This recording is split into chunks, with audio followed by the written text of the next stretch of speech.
can only be described Okay, so just to reiterate, only thing I know about this is that they're showing more. They're showing more gameplay of stuff that's already out or already known about. I think the new announcements, but the ones before you did too. Yeah. Apart from that, I'm pretty blind on it. Not even seen that new Call of Duty trailer. So here's the thing. I assume they're going to show some of that, maybe. Do you reckon they'll actually show a release date and price for one of the machines? Because it's less than 2 months. Well, in theory, it's less than 2 months away. Like, it's going to be probably late November, if not mid-November. It's getting very late. I just don't know if they do it here. I don't think Sony would. I think Microsoft might. I just don't know.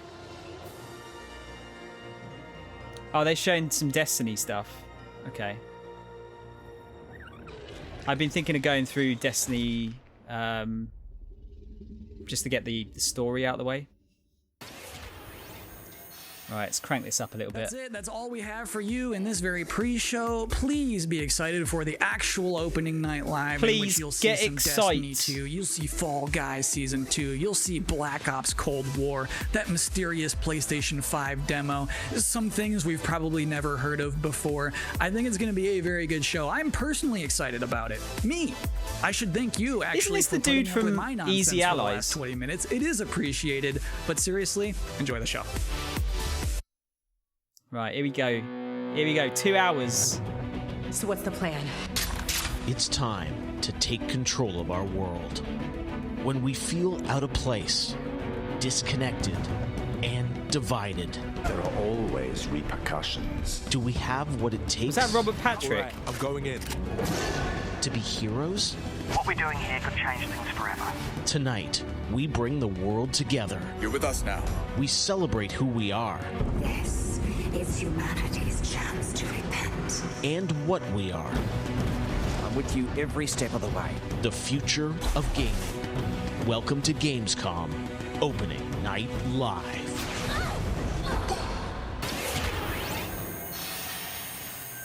Thank you for welcoming me. Hello, everyone. I'm Jeff Keighley, and welcome to Gamescom Opening Night Live 2020. Now, this year, Gamescom is, of course, a little different than normal, and I hope all of you and your families are safe and healthy at home. In 2020, games have comforted and connected us more than ever. And with the launch of PlayStation 5 and Xbox Series X later this year, 18 games months? are only going to get better. Thanks, dude. Appreciate all it. Summer, Just in I was time. hopeful we could get to this very moment, a big live showcase filled with more than 35 games to kick off Gamescom 2020. Tonight, you'll get a first look at Fall Guys Season 2 and an extended gameplay demo of Ratchet & Clank Rift Apart for PlayStation 5. Plus, we might have a couple surprises along the way, too. But before we start, I want to acknowledge and thank all the game developers, marketers, and publishers who have worked under challenging circumstances to keep us entertained. This show is nothing without them or my production team, and doing a show at this scale safely is not easy, especially when all of you at home have some pretty insane expectations. I hope tonight reminds you why you love to play games. And with that, we're going to move on to our first game with a game that was just announced yesterday, Call of Duty Black Ops Cold War. And joining me is Dan Vondrack from Raven to tell us about the game and give you an exclusive sneak peek. Dan, how you doing? Good, Jeff. Thanks for having me here. This augmented reality stage. It's been a dream project for us to work on from nearly the beginning of development. We knew Black Ops Cold War was going to be a direct sequel to Black Ops 1, and we loved the idea of returning to the pillars that built the Black Ops franchise: deniable operations, conspiracy grounded in history, and that shadowy world of paranoia. And we get to mix all those together, drop the player into the 1980s at the height of the Cold War, and it's really something that we know would feel relevant to today and also uniquely Black Ops. Well, you start playing with Black Ops, everyone wants to know characters. We saw yesterday in the reveal trailers, some familiar faces. So, Woods, Mason, break it down. I was going to make that joke. Into the Black Ops canon? You said it's a direct sequel, so are we going to see a lot of familiar faces? Yeah, part of the fun in making this game was bringing back the iconic characters like Woods and Hudson and Mason and seeing how all those personalities mix with some of the new characters. So the campaign takes place in 1981, and we love that we've been able to have so many connections to the original Black Ops and really be that direct sequel a Call of Duty with 80s music sounds like it could be quite all right. This is you're pushing the storytelling in kind of a new direction with some branches and some options about how you play through the campaign. Can you maybe walk us through your thinking there? Yeah, one of the driving forces from early in development was to say, let's take this Black Ops thrill ride and infuse it with some player choice and some player freedom. Anything we can do to give the player a little more ownership over their experience. So that starts with allowing the player to create their own character for the Cold War campaign. They can name them and pick a military background and really pretend they are that Black Ops soldier that they want to be. From there, we wanted to take some of our missions and infuse optional objectives, multiple paths, and some player choice moments inside some of those missions. And it was fun to find that balance between the hard-driving Call of Duty action and these more non-linear experiences. It's kind of funny because most Call of Duty players don't even touch the campaign, I don't think. Impact. So some of those choices earlier in the game and some towards the end will actually shape the ending of the narrative of the campaign. All right, so multiple endings to this game. Yeah, absolutely, absolutely. That was one of the big things for us. It's like we love that Black Ops has always been willing to take risks, and we all know they did some of this in Black Ops 2. And with our story and with these features, we loved playing homage to those early Black Ops games. Oh, yeah, I remember the What's numbers. that, Wing? All right. Well, Dan, we are excited to see more of it. I know multiplayer reveal is coming in September, but since you got a switch there, maybe you could flip the switch on something exclusive for us, right? What are you going to show us? Yeah, absolutely. This is really exciting because this will be the first time we've shown this outside the walls of the development studio. I did wonder why there was a light switch behind him. It's a critical point that really shows Ian, the how you doing, narrative man? of the world and shows this threat that our heroes are going to be battling. So let's take a look.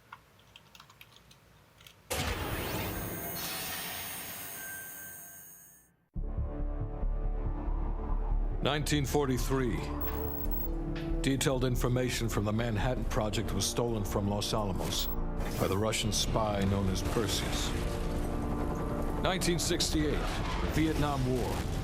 Viet Cong soldiers orchestrated by Perseus attempted to steal an American-made nuclear bomb from a U.S. firebase. 5 days ago, while on a mission, we acquired intel that Perseus is in play again and planning an attack on the West. Perseus. The CIA's analysts consider him to be the single largest threat to the free world. Mr. Hudson, we're all aware of Perseus. We're also aware he's more myth than fact. I mean, personally, I think he's nothing more than the Russian boogeyman. General Haig, allow me to introduce the man best suited to respond to that. CIA clandestine special officer Russell Adler. He's one of the few people who even come close to capturing Perseus. Mr. Adler, why should we take this Perseus threat seriously? You don't have to, sir. Yeah, then a lot of innocent people are gonna die. Why do you say that? Sir. Every time Perseus has come into play, it's shifted the balance of the Cold War. After 13 years of silence, if he's active, something big is gonna happen. Something that will affect the free world.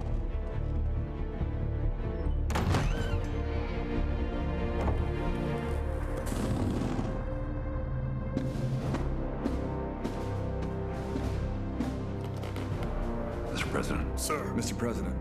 Mr. President, this is Jason Hudson and Russell Adler. I know their names. Who do you think approved their last mission? Good likeness. Is the threat real? Yes, sir, we believe it is. Can you stop Perseus? We can, sir. I've already submitted the requisition for my team. Sir, their requests are highly irregular. Most likely illegal. If the press gets a hold... What the hell are you talking about? Do you know who we are? Every mission we go on is illegal. Sergeant Woods, plausible deniability is the backbone of our work. Al, we're talking about preventing an attack on the free men and women of the world. Give Mr. Adler whatever he wants. Gentlemen, you've been given an important task. Protecting our very way of life from a great evil. There is no higher duty There is no higher honor. Ha! Duty. And while few people will know of your struggles, rest assured, the entire free world will benefit. I know you won't fail us. Does anyone remember the plot of Black Ops 1? Literally, like, I think every Call of Duty plot has been deleted from my brain.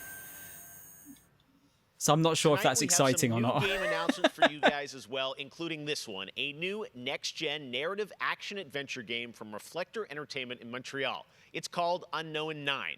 The game tells the story of Haruna, a woman raised on the streets of India and haunted by visions of her own death. Haruna struggles to understand her mysterious innate abilities to manipulate the unseen. Check out this Prince of Persia. She's the new Prince of Persia. Sands of Time.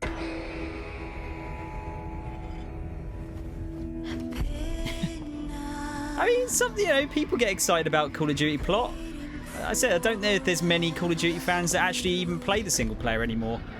I'd wager, like, really good money on there being less people that play the single player than the multiplayer.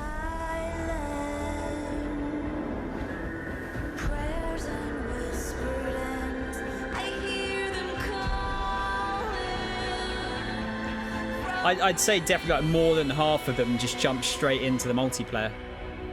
Just don't even touch the single player. Which is kind of a shame, because I actually quite like the Call of Duty single players. They're okay. It's just that they're kind of all the same. That's the only problem.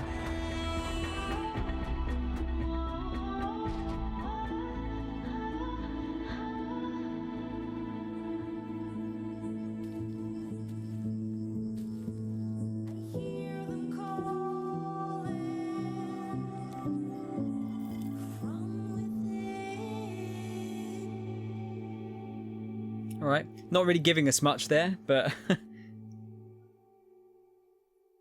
that must be one of the most uninspired titles of a game I've seen in a while. Unknown 9.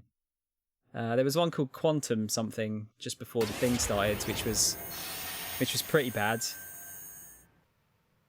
All right, let's get to the gameplay. One of this year's biggest games has I been haven't Doom played this Eternal. yet. I don't know if I want to watch this. An exclusive first look at the campaign expansion called The Ancient Gods Part 1. Check this out. Hopefully no spoilers. We've been allies for some time now. I knew you were the moment you set foot in the world. Your gifts are owed to us now.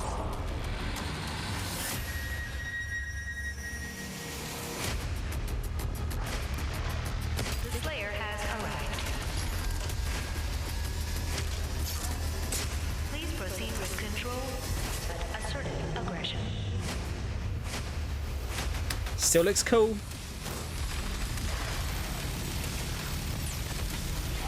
We work to resurrect the only ones who can save this world.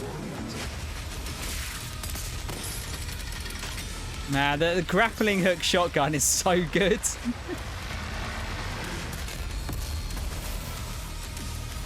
Their stream is really, really suffering here. That or it's the video, I don't know, but doesn't want to play ball.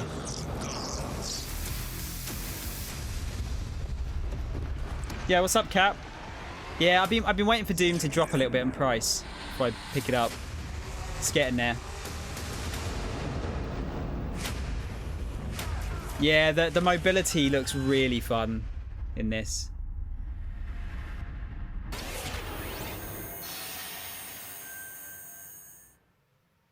"2020 marks the 25th anniversary of a legendary game studio, BioWare.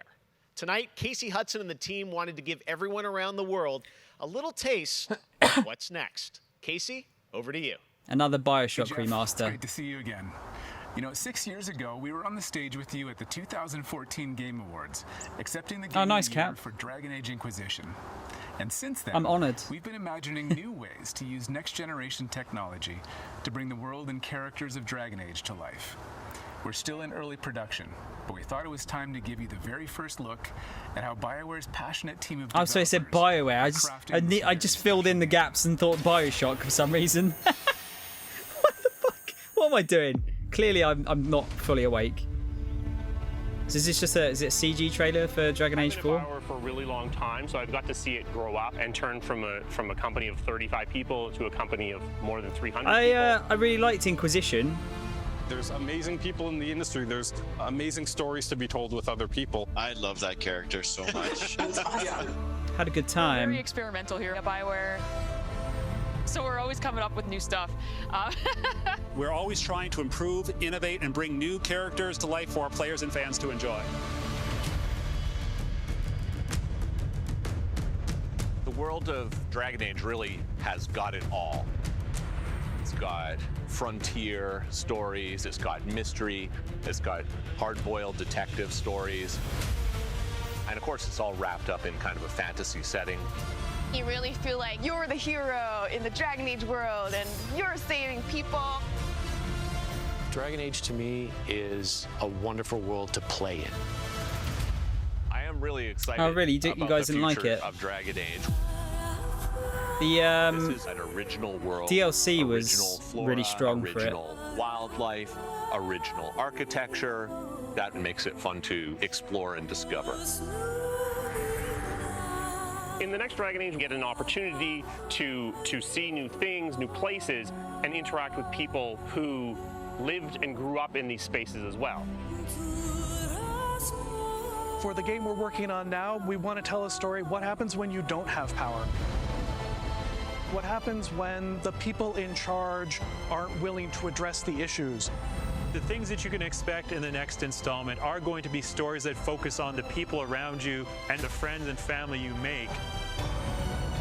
Something that we'll be able to look forward to in Dragon Age is a really close relationship with game characters who really become real for you. We want characters Isn't that the case with all of them? Or hated. One of the best examples of that is Solus. Half the community wants to kill him, half the people want to marry him, then another part want to do both. Some want to fuck him. The Dread Wolf. What will they call you when this is over? BioWare and EA has been one of the forerunners in using motion magic technology, and that makes it way more realistic when you're looking at the Wing. I guess if you played it after Witcher, it's probably not going to be quite as good. Players wanting that suspension of disbelief that this wonderful collection of digital pixels is actually a living, breathing soul. Looks like they're going more real-time combat, maybe? That's the good kind of rumble. I actually design bosses. I help with the creature design team as well. So I do all of like the big threats that you have to go up against. Nobody dies on my watch. For the Wardens! Choice is a big part of what Dragon Age is as a franchise. The decisions you make can affect change in the world. Decision making can mean I don't really like these kind of videos because it's just you're padding shit out because you don't have enough gameplay stuff to show. The choices that you do make. So you're just giving me a load of like marketing bollocks that doesn't really mean anything. To me, that potential is what gets you up in the morning. It's a fantastic opportunity every time. God, I'm jaded. Next up, it's time for something special. All right, I'm in. Well, I might be in. I love Back to the Future, so don't fuck this up. Great Scott! I think there's been a serious miscalculation. Wow, wait, you're, what's his name? Back to the Future? I'm Emmett Brown, doctor of physics, not of medicine, and certainly not that quack from Rick and Morty. Yeah, we know who you are, but what are you doing here? I did come back from the future to this precise moment on August 27th, 2020, because it's imperative we launch Surgeon Simulator 2 right now. And what exactly do you have to do with Surgeon Simulator? During the mid-20th century, some friends of mine from Menarshire University invented a state-of-the-art medical training facility, otherwise known as the Surgeon Simulator Training Program. Now, 70 years later, we've digitized the experience. It's unbelievable. You can access the program through Why- your computer. why is this a and crossover? be medically trained from the comfort of your keyboard. And it's available as of... Great Scott! This very moment. Tonight, I want a world premiere, a few examples of some of the incredibly successful test subjects who have already completed the course. So you're saying a world premiere will save our future? I'm glad he's getting money, Only yeah. time will tell. And But- speaking of time, but I'm why? off to another world premiere, Avengers 26, The Return of the Son of Thanos, opening 2077. And with that, I leave the fate of the human Well- race in your hands. Well done, Surgeon Simulator, for massively blue balling like half of the people in this chat. Doctor's orders. Jesus Christ. Is it like a Back to the Future like DLC crossover or something? I'm gonna give him a little pat on the head. Where does this part go? Wait, there, we got it. He looks good as new. Now grab the good arm and bring it in here. We're dying. He's dying. Oh, no, that's not right. My finger slipped. Has anyone played this yet? Is it any good? Jesus Christ. What about? Oh, it just He's perfect. We saved him. Okay. Yeah, alright. Doc Brown introducing Jacksepticeye playing Surgeon Simulator. Only Yeah. on What the opening fuck, night live. Jeff? All right, What's well, that if you thought about? that crossover was kind of crazy. Wait until you get a load of this next game announcement that I don't think anyone probably saw coming. Check this out.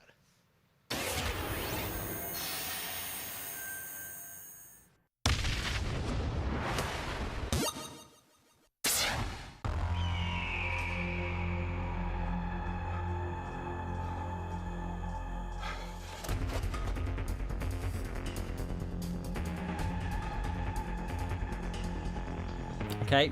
I've got nothing.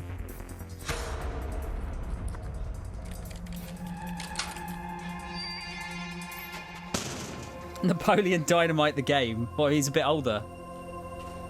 God, if it's actually that, John. Jesus. You deserve some kind of prize. Hey, it looks like more Battle Royale bollocks, doesn't it?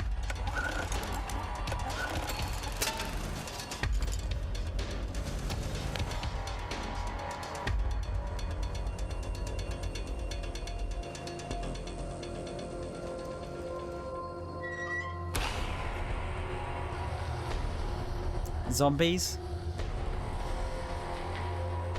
Is it? Wait, Left 4 Dead? Do you think? I heard there was some kind of Left 4 Dead update going on, no?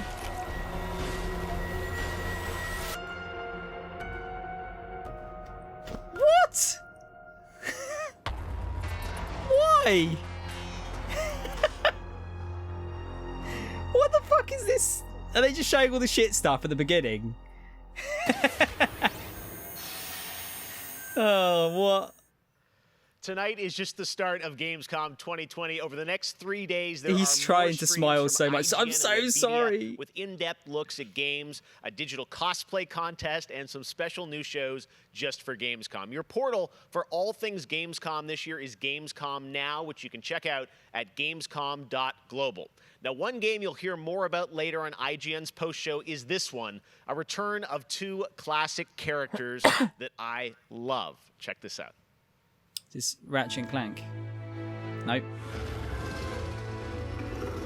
Happy Giant? I'm not familiar with them. Gone strange. Oh, is it Sam and Max, maybe? One elite force stands against the darkness. Sam and Max, okay. But even they could use some help. Here, slip on this little beauty for effect. So I just recognised the front of the car. Sam, I'm blind. Oh, hello, miss.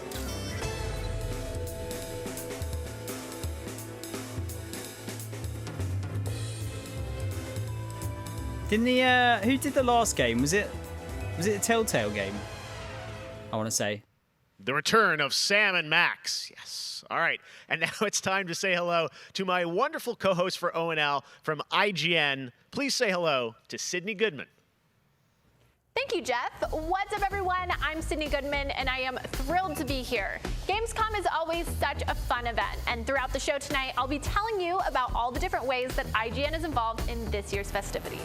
But first, I have an award to announce. The winner of Best Nintendo Switch Game is Little Nightmares 2. Huge congratulations. Wait. Like I said, IGN is going to be here for What, all IGN's Best Switch game? Such as the Gamescom Studio, where you can find me and my co-hosts for all day long games content, interviews, dev talks, and more. Plus, we have Gamescom Awesome Indies, the show with and for indie developers. That premieres Saturday, August 29th Is this at just 7 an p.m. advert Central for European IGN? time, so be sure to tune in for more announcements and special guests. And now, let's go back to Jeff for our next big world premiere. Okay, that was weird. All right. Awesome. Thank you so much, Sid. We are so excited to see what's in the Gamescom studio and also Bizarre. Awesome Indies. And I'm going to be on the Daily Show tomorrow, so looking forward to that.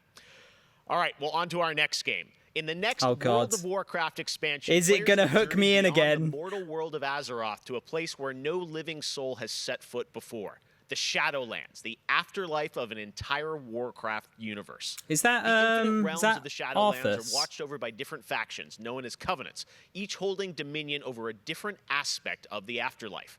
And depending on how someone lived their mortal life, they may end up as part of one of these do hope they covenants actually when show cross some of the over into CG off here, because the CG is always Today, like amazing we're for these excited to games. give you a closer look at the noble and pure Kyrian covenant from the realm of Bastion, who are charged with carrying the souls of the dead into the beyond. So sit back and get ready for the world premiere of Bastion, the first in Blizzard Entertainment's new 4-part series of animated shorts called Afterlives. Enjoy.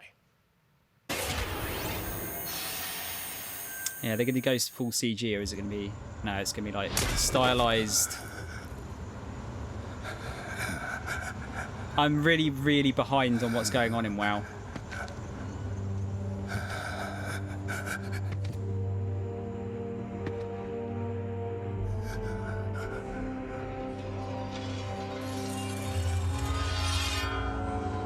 That's Arthas.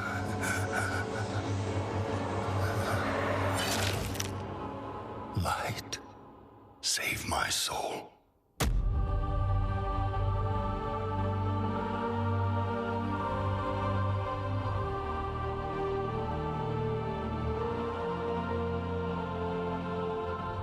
Uther. Where am I? Welcome to Bastion. You led a truly selfless life, and for that, you have been chosen. Chosen? To shed your mortal burdens and join the ranks of the Ascended, serving to ferry the souls of the dead unto the Shadowlands. I serve the light, and my work is not done.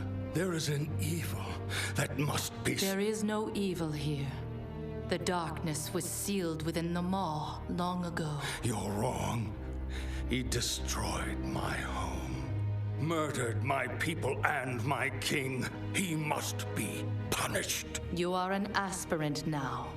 You must accept your new purpose and purge yourself of this desire for vengeance. What I desire is justice. Is justice. Yeah, I got it. I've watched too many fucking movies. Why are you training this soul? It is beneath your station as a paragon. He cannot let go. He continues to demand retribution for his death. And this concerns you? Many souls take eons to ascend. Yes, but this one seems broken, Thenios. Unlike any soul I have seen. I have begun to wonder whether he was deemed worthy of Bastion. By mistake. Be careful, Devos. I would not let the Archon hear such a thought. In time, he will forget. Trust our ways. Trust the path. There's a lot of really cool lore in WoW, but there's a lot of it. How long must we train? Until you are ready to ascend. And what is keeping me from ascension? Nothing but the memory of your mortal life. How can I forget when I can still feel his blade? Your soul is wounded? Who did this to you? He was my student. He betrayed us all. Show me.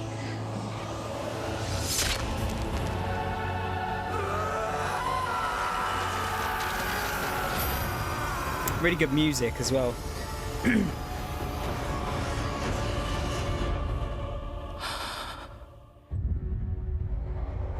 The runes on his blade were unmistakable.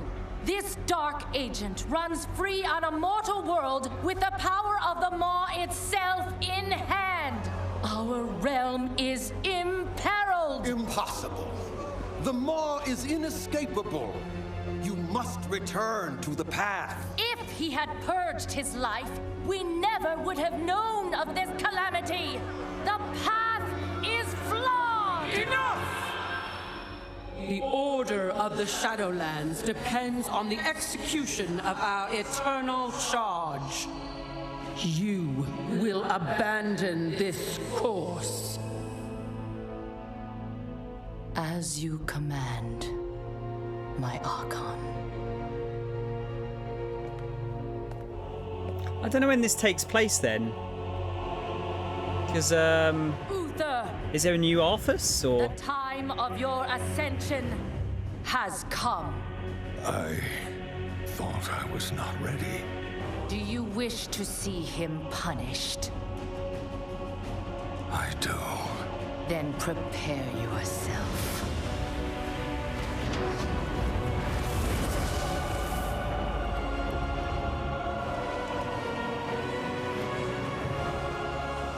The moment he falls, we will claim him. Yeah, okay, yeah, so this was after he was defeated. Because this is like 3 or 4 expansions ago that Arthas got defeated. Spoilers. I see. Only darkness before me.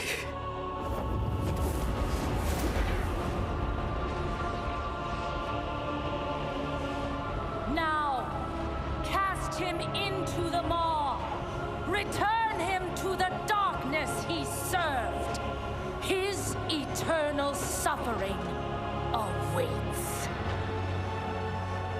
He was my student.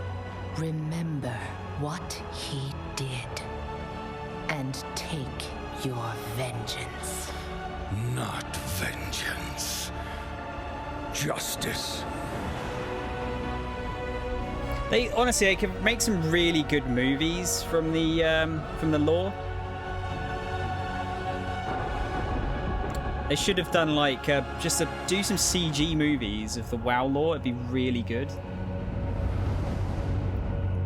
Mind you, I dread to think how much their actual CG cutscenes cost to make, because they're like really good, incredible looking. All right, hope you guys enjoyed that exclusive look at Bastion. Now, we know many of you can't wait to experience Shadowlands, and our friends at Blizzard want you to know the wait is almost over. It's a big WoW ad. Really big. Oh, the 10th of the 27th month? Jesus, that's a long time away. I'm never going to stop making jokes about which order it goes in.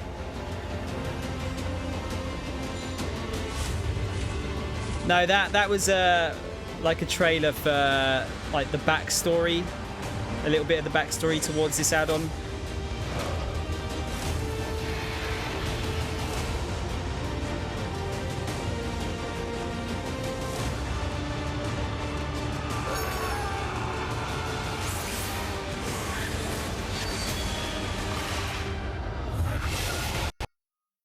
Oh, good. This stream is really, really unstable.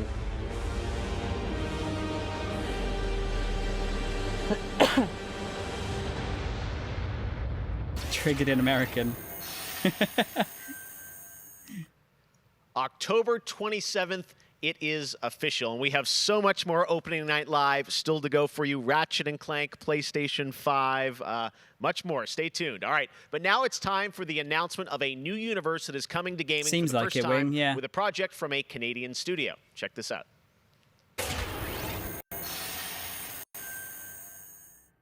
They have returned. They corrupted. It's just divided. Is this not WoW again? Conquered. No. Until finally, the gates of the celestial realm Warhammer were thrown open. Our last remaining hope, the Stormcast Eternals. Vengeance made manifest. This looks like it could be a MOBA.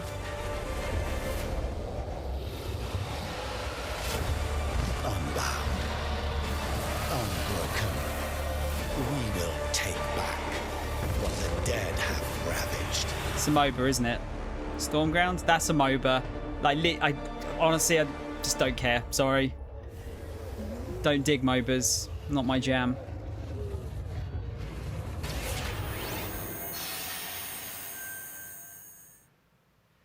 Now, you guys may remember back in June, I had some masked fun with my buddy Crash. It might not be a Bandicoot MOBA. announcing It Crash looks like a 4 It's MOBA About time.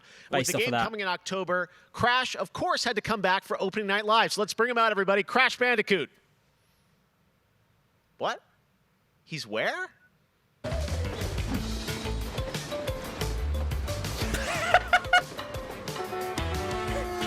What?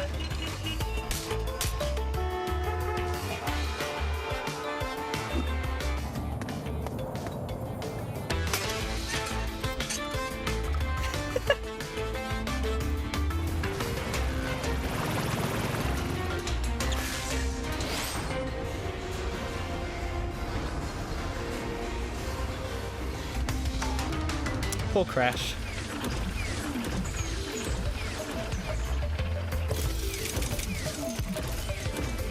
What is this Gamescom robot? Poor Crash apparently didn't get the memo about Gamescom. But to tell us more about what we just saw, I'm joined by Lou Studdert from Toys for Bob. Lou, what did we see there with Crash and the Gamescom bot? Apparently you saw him wandering around Cologne, but what he was hinting at was kind of our reveal of what we call flashback tapes, which are a brand new style of level that we are announcing here today. Okay, so how do these Sounds like flashback you're levels reusing kind of play into content. the overall Crash 4 narrative? Yeah, so the way that the flashback tape levels work is that they are kind of a peek back in time to the 90s when Neo Cortex was actually testing on Crash and Coco before the events of Crash Bandicoot 1. Okay, and they're fair. kind of these devious puzzle rooms that we've made, and they're really hard, and they're really awesome, and they're super creative, and we can't wait to get people's hands on them. Yeah, no, I got to play a demo of this a few weeks ago, and that was a challenge, so I can't imagine how nefarious these are. How are they going to be sort of integrated into the game? Are they optional, like offshoot stuff, or how do you get to them? Sure. So players actually have to collect the flashback tapes in the levels themselves. They're an object that they can pick up, and to actually pick them up, they have to reach them in the level without dying. It's kind of our homage to the death routes from the original trilogy. So players have to reach these objects in the level, pick them up, and then once they get them, they'll get access to these unique levels. So beyond the pure challenge, what other fun? How are these fun for players to kind of experience, and what do they get to do in them? Sure. Is this so a one of the things that we Kaizo did was Crash we actually Bandicoot? used these as, like I said, puzzle rooms. Really kind of fun, nefarious, devious ways for Crash to really express that pure platforming kind of aspect of gameplay that we know and love about the franchise. But then narratively for us, it was really cool to layer in kind of a unique perspective to the franchise. This is the moment when Cortex is really excited about the prospect of Crash being on his team, because Crash was originally created by Cortex, and so this is a weird point in time that's never really been explored in the games before. I actually didn't know that Cortex created Crash. It's about time. Looks phenomenal, Lou. We cannot wait to check it out in October. Thanks for joining us. Yeah, thanks for having me. Awesome. All right. Well, we will be right back after this for more Gamescom opening night live. Oh boy, is it adverts? That's some Gears of War. I have become terror. Isn't it? The unseen predator. Looks like it. That obliterates without warning. It looks like it, but at the same time, it doesn't look like it. Alone, the hordes of Enoch will fall before me. Is this the? This might be Gears Tactics, maybe. This entire planet will fear us. The anomaly alters us, each in our own ways. Yet no, it can't be, right? I'm very confused. What is this?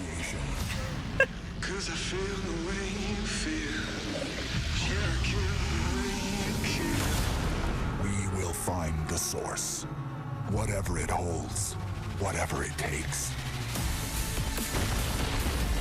Oh, is this hell thing we were talking about the other day that we'd like totally forgotten about? Hell something.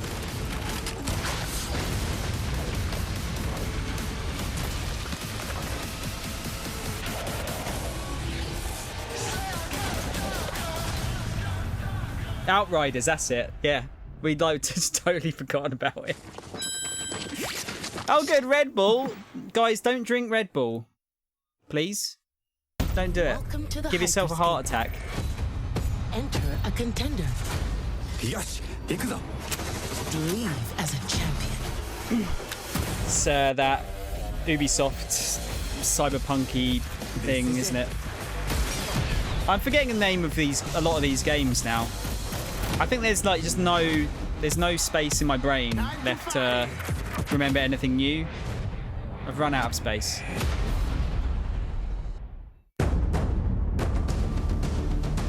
Hyperscape, that's it. Captain Tsubasa. I kind of hope this is good because it looks kind of fun.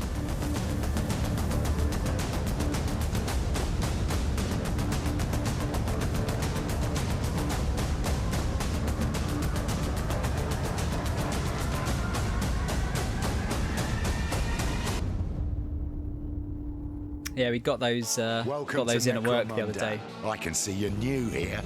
Let me get you up to speed. More Warhammer? The Underhive's named well. A sprawl of humanity suffering away like ants. Deep underground where we ain't causing trouble but are rich boys and girls, no matter. Is this the one they showed at the Xbox one the other day? Every Orlok says they could shoot the tail off a lashworth and they'd splash your head from 20 paces for saying they couldn't. I don't want to say immortal, but when their armor, blood, skin, and will might not wing. Potent combat. Oh, this is Mechanicus. Okay, yeah, this came out like you want to know about a month ago, I think. Female gang of psychopaths, drug Law, how you doing, dude? Killers, cloners, and makes sense. And Escher will cut you up just for the fun of it. Goliaths are big. That's it. Anything smaller than them doesn't deserve to live. And they're just as happy filling you with lead as they are smashing you to pieces with a power maul. Now, mixing that whole pot together in a place like this. Yeah, not bad, dude. Imagine what happens. Chaos. Gang warfare. It's nice of them to be color-coded, wasn't it? Hell, sometimes just for fun. So, think you're ready? Necromunda Underhive Wars comes to PlayStation 4, Xbox One and PC on September 8th. That was another game? How many fucking Warhammer games are there? Jogos, além de realidades virtuais extremamente fidedignas e realistas, eu acho que também se encontra em formas mais expressivas e absurdas, quebrando cada vez mais esses paradigmas de formato de videogame que a gente tem e sendo usado mais do que nunca como uma ferramenta de expressão artística. I envision the future of gaming to be quite bright and quite online. The next generation of console will clearly allow AAA and indie developers to build more creative-driven games that I hope will cover more diverse subjects. I want to gave the license to literally anything with a pulse. That's why I don't play Warhammer games anymore. I liked Space Marine. That was good. I haven't really played many of the. Well, I haven't played any of the other ones. Eu vejo uma evolução obviamente gráfica, there was the. Mas eu vejo I played Vermintide 2 for a little bit. Inteligência artificial e na maneira como a gente interage com os games, tudo em busca de experiências mais imersivas.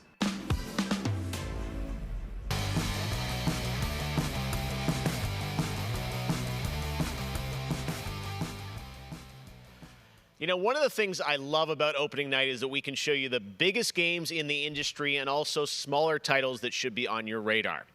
So pay attention to this next game. It comes from a team of 2 in Sweden, Tuxedo Labs. Over the past 3 years, developer Dennis Gustafsson has built his own game engine to realize his vision for a fully destructible game world. What he's building has absolutely blown me away, so I asked Dennis to prepare a special trailer just for tonight. I hope you're equally inspired by the ideas in this next game. Definitely one to watch. Teardown. I like blowing shit up.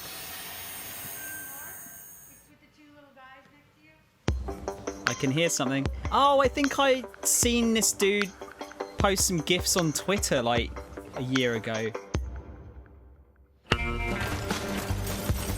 Yeah, I think I'm sure I've seen parts of this before. It's all voxel based, isn't it?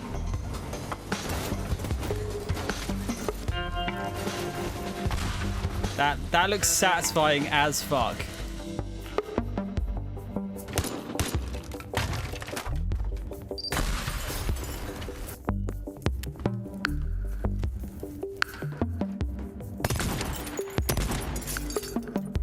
I didn't realise he was making a game out of this. I thought it was just like a tech demo.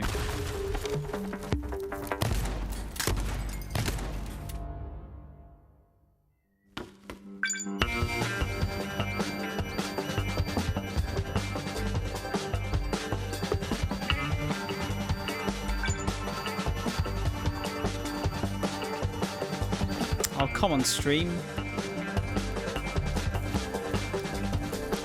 Use some of that Gamescom money.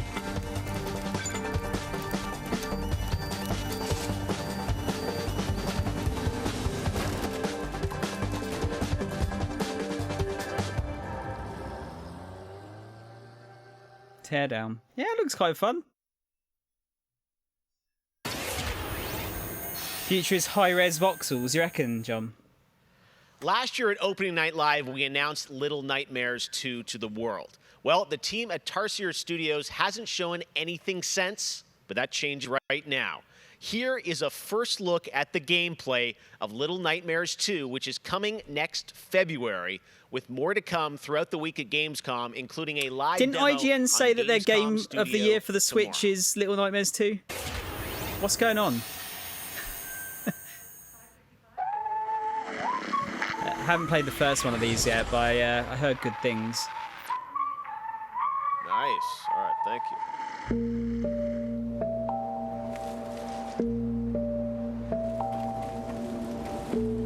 That really looks like Limbo, just with more colour.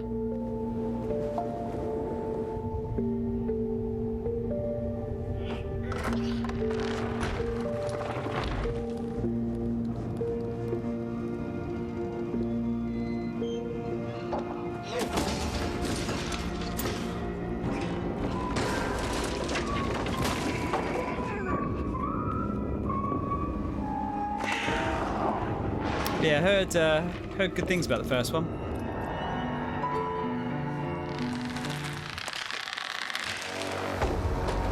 Kind of freaky.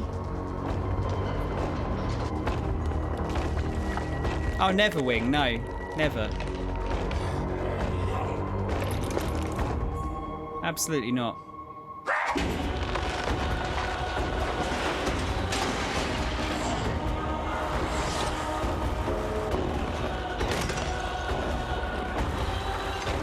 Did we just kill Pinocchio there?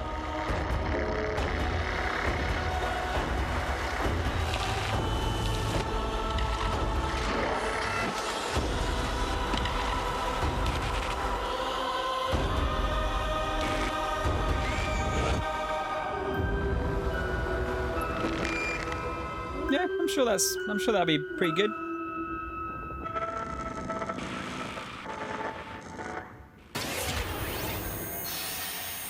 I didn't see that. I don't know if it said that you got like a free upgrade.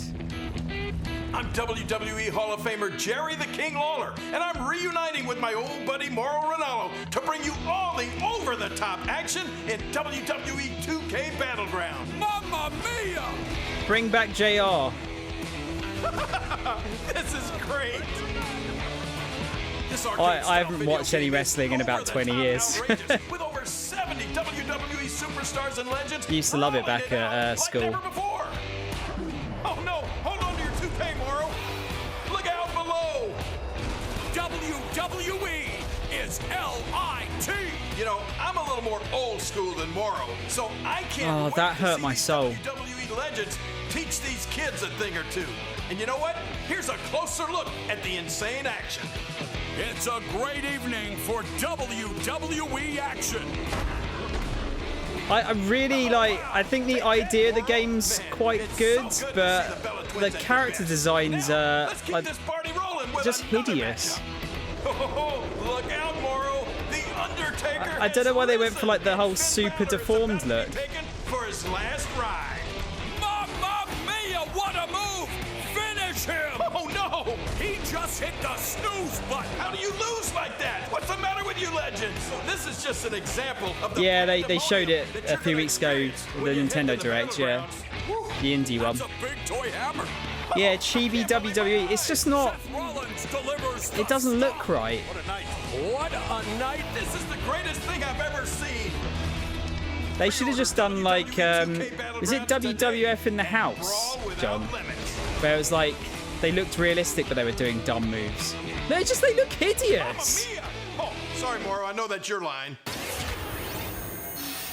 Awful.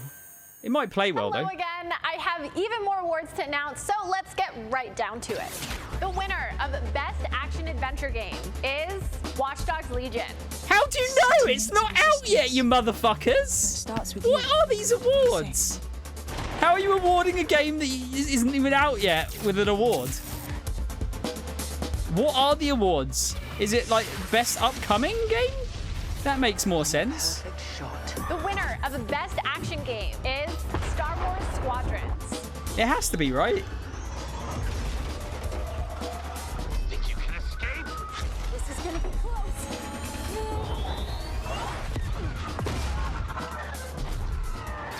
The winner of Best Multiplayer Game is Operation Tango. Operation Tango. I'm really sorry. I've never even heard of that one.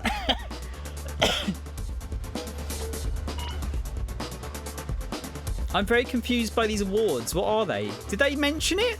Did I just miss it? I used to be an explorer. The winner of Best Indie Game is Curious Expedition 2. Don't know about that one. That looks kind of cool though. I had witnessed. It was time for the world to learn my name. Congratulations to all the winners. As I mentioned, IGN will be here for all of Gamescom with great shows and new ways for you to get all your gaming news. Check it out. Gamescom 2020 is the heart of gaming, and you can keep to the beat right here on IGN. We've turned the single biggest show in gaming into 5. Gamescom Now is your virtual show floor with up-to-the-second live coverage. Gamescom Daily Show, Gamescom's first ever late-night talk show. You know what? Gamescom Awesome Indie Show. I'm gonna say it again. I really miss just E3. Show, including the Gamescom when Awards. everything was just all in one go. Is available on IGN and wherever you stream Gamescom Now.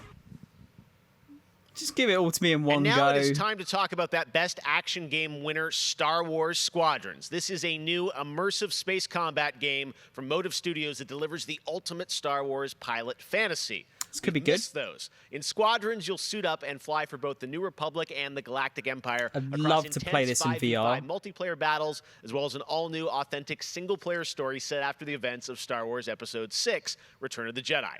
Today, we'll get a glimpse at what Squadron's story has to offer by taking a brief look at one of the single-player missions featuring some light narration by the Motive team.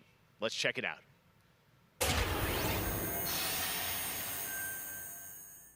More gameplay? We all choose our path, light or dark, freedom or destruction.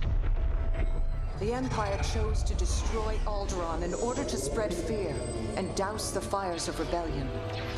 But the heroic pilots of the Rebel Alliance have chosen to keep fighting, to show the Empire that we are not afraid. It was their bravery that ended Palpatine's reign and brought about our new republic. Did it though? The Empire lives on, shattered though it may be. As I speak, Imperial forces are edging toward the Bormia sector, hoping to end our new republic before we find our footing. As their empire collapses, they try to tighten their grip. But the galaxy is changing, and you can be a part of it. With the help of brave and daring pilots, this war can end. Don't worry about it, Wing. It's fine. Don't worry. Fly with the new republic. Change our galaxy for It's fine. Don't worry. Hi, I'm Suzanne Hunka, narrative producer on Star Wars Squadrons. Our single-player story is one of daring pilots and deep-seated rivalries. Take Titan Squadron, hunt down this Starhawk, and eliminate it. Gladly, Admiral Sloane. Over the course of the story, you'll fly as two pilots on opposite sides of the war. And, like all modes in Star Wars Squadrons, you'll have the option to experience every mission fully immersed in VR. Wedge Antilles, Rogue Squadron. I hear you're the reason I was able to finally get a comm through. Today, we're giving you a glimpse of an early Imperial mission behind enemy lines. One of our spies, Agent Thorne, has discovered vital intelligence on Project Starhawk. Your mission is to extract her. I think this is out quite soon, isn't it? Is it October? Behind enemy lines, you'll have to eliminate perimeter defenses. The outpost is defenseless. When you've secured the area, you will escort the Gladius to the outpost, and our extraction team will acquire Agent Thorne. Once Thorne is secure, reach your Gozanti cruisers and return to the Overseer. Cover our escape and escort us to the jump point. We have Republic corvettes inbound. Move, Titan. I think it's just in cockpit as well, isn't it? I don't think you can change the view. Titan 3, take out those fighters. Understood. I'll handle it. You have my thanks, Titan Squadron. No time to celebrate. Move on. Go, go, go! Each mission will immerse you into the escalating conflict between the New Republic and a shattered empire. Debrief with your squad mates between missions. You're our new wingmate. Customize and master all 8 starfighters and join the galaxy's finest. I need you focused and ready to go. From bombing runs at the Nadiri dockyards to setting a trap in the Xavian abyss, the story of these rival squadrons will push the war to the brink and define the galaxy for years to come. There's something about this that rubs me the wrong way, though. Yeah, October. I don't know. It just feels a bit. It feels like it's gonna be a bit basic, just judging from that. Maybe they're going to just concentrate on the multiplayer. That is not all EA has to share from a galaxy far, far away today. At Star Wars Galaxy Edge, you can enter the world of Batuu, where you can visit Oga's Cantina or jump into the Millennium Falcon on a run to Smuggler's Cove. It was this incredible adventure at Disneyland Resort and Walt Disney World Resort that inspired The Sims' latest game pack. Check this out. Fuck me. Sims. They're making so much fucking money off of Sims. The amount of bloody expansion packs they do for that game. What a fucking weird crossover. Like, oh, it's advertisement, the crossover. Advertisement, the DLC. Your sim can go to Disneyland, trademark.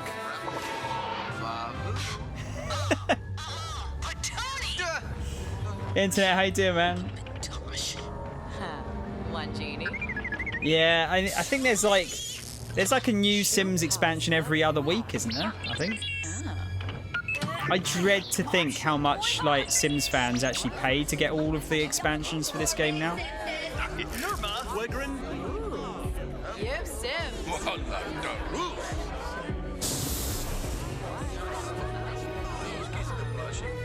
It's got to be like thousands of pounds, or like close to 1,000 at least. Surprised by this crossover. Then we had fucking Bridge Constructor Walking Dead crossover today. Yeah, I don't know. I'm not really surprised. The Walking Dead one I was surprised by. That was weird. Although Back to the Future Surgeon Simulator is the weirdest one. I don't think anything can top that, quite honestly.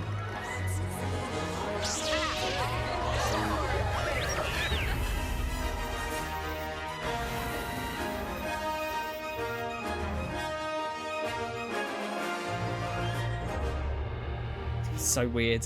So weird.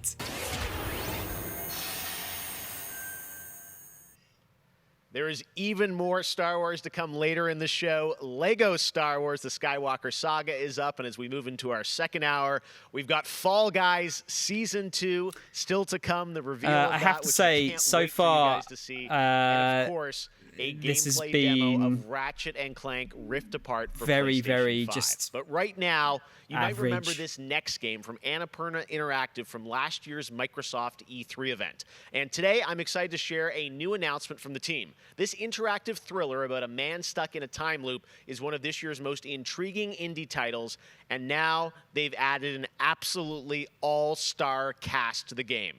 Here's a whole new look at 12 minutes. Oh, I vaguely remember this. I need to see what it looks like. Close your eyes. I want you to think of a flower. Look at its contours. Yeah, its this curves. looked kind of cool. Now I want you to imagine it changing, moving backward, returning to its bud. Think of that bud, unopened. Look at it as a whole. Then silently repeat these phrases. May you be free from suffering. May you be free from fear. May you know peace and joy. James McAvoy and Daisy Ridley, Willem Dafoe, Jesus, they got some names there. Yeah, I don't know how that plays, but it looks kind of cool. Wait, is that only Xbox? That's going to be a really special indie game. So glad to announce that here on the show. Now, last year Oh, at the Game good. Awards, we announced Oh, Godfall, good. a new looter shooter coming to Oh, PlayStation good. 5 and PC from Counterplay. Tonight, we've got a quick sneak peek of one of the new Valor plates with more footage coming. Oh, I really as part hope of it's quick. Gamescom 2020. Check this out. I don't think so, Internet, no. So I didn't watch the PlayStation reveal for this live, but we watched it on the anime night in the Discord the other night. It was so boring.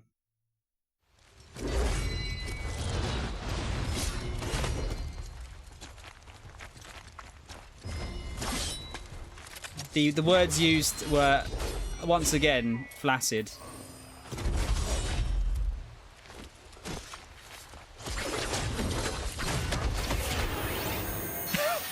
Wait, was that it? We have much more O&L to come. Exclusive looks at Lego Star Wars, the Skywalker Saga, Fall Guys Season 2.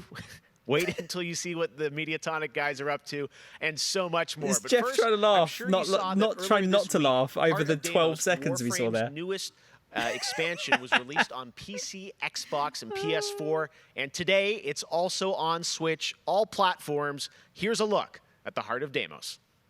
Wait, what's this? Sorry, I missed it. Expand. Explore.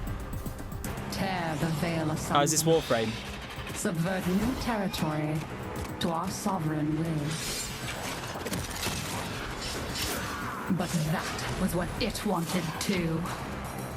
The only thing that I don't like about this game is I really don't like the way the frames look. Flesh. Life. We are infested with it. The game itself looks great. And I'm kind of scared to touch it because I feel like I get addicted. But Now, the gateway is yeah, the actual frames, the frame designs are like mostly not my jam. the final heartbeat approaches.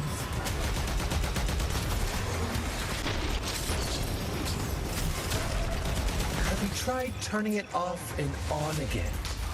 But before we fall, we shall scream. There is one who will hear the heart of Deimos.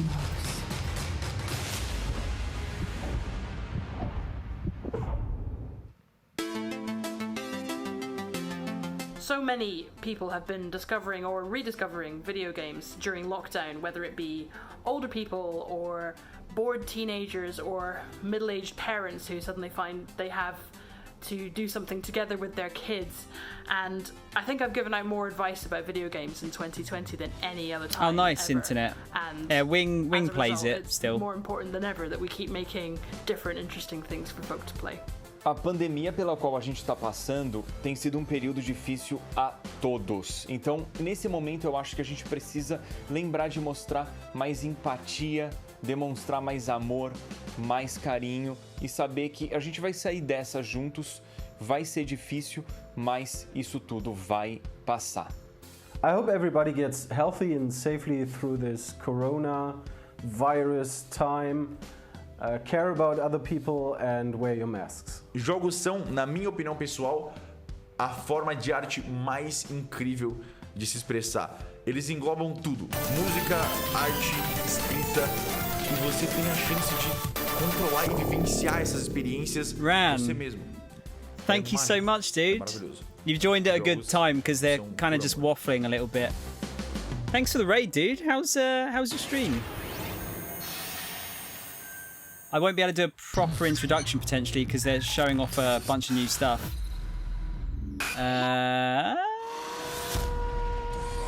What is this? That's a fish in a mech suit? What are you playing, dude? Crystal Chronicles. Are you playing that? What, the GameCube one? Nice. Guys, please give Ran a follow.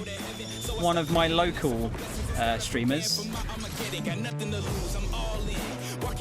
You haven't missed much so far, dude.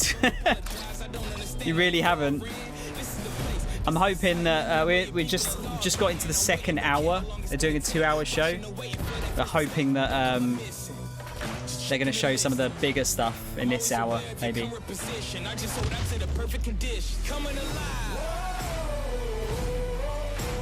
What is this game? What is it? Is it bad that I'm worried that everything is just going to be a battle royale or a MOBA? And what is going on with the stream?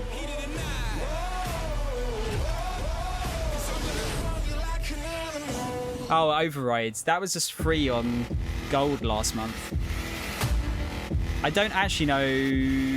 It's like is it like an arena? Arena fighter? Don't know if it's any good. Overwatch 2, no. Oh, the remaster of the Crystal Chronicles came out today. Oh shit, I didn't realise that was out. Guess it was digital only, All right? Guys, we're back officially into hour 2. We've got an hour more of great stuff to show you. Destiny 2 Beyond Light. Stasis, you're going to see a brand new look at that. Fall Guys Season 2 and Ratchet & Clank for PlayStation 5. And so much more across the next hour. Opening Night Live continues, and it just is the start of Gamescom 2020. But right now, on September 25th, Mafia Definitive Edition launches, a comprehensive, built-from-the-ground-up remake of the original it's not Mafia. A lot of, Tonight, we've got the it's not a lot of very like new stuff. The next trailer is called there? A Life of Reward Too Big to Ignore, which deals with Tommy's induction into the Salieri crime family. Check this out. I think the problem is my expectations for events like this is I want like brand new stuff shown. I don't really get that excited about like this. This just seems like they're just showing launch trailers and stuff, which I could just, you know, they were just normally. The only thing that matters to me. Normally shown off on YouTube. They just announce them there, wouldn't they? You know what so it that seems is, like this is more like an advertising type thing than an announcing new shit kind of thing. Yeah, no worries, Rand. Thanks for the raid again, dude. Have a good dins. Back doing an honest day's work in a city that's been trying to scrape you off its heels since the day you stepped off the boat. And then next you're stuffing your pockets full of Salieri's dirty money. Go get him, Tommy! Teach these boys a lesson. Break every bone in their bodies. I quite like the Mafia games. They're pretty alright. Don't sass me, Tommy. I'm trying to teach you the ropes, so you don't get strangled by them. This one, this looks quite nice. You're gonna be living the high life, Tom. Tom! You abuse my trust.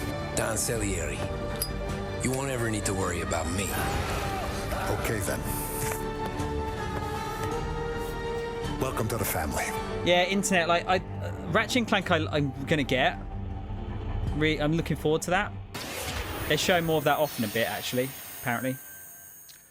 Next, we're going to introduce you to a turn-based multiplayer strategy FPS from a team in Montreal, Canada. Lemnis Gate is coming in early 2021 and has a unique mechanic built around a 25-second time loop. Check this out. Is there a lot of time loops going on in this one, or is that just me?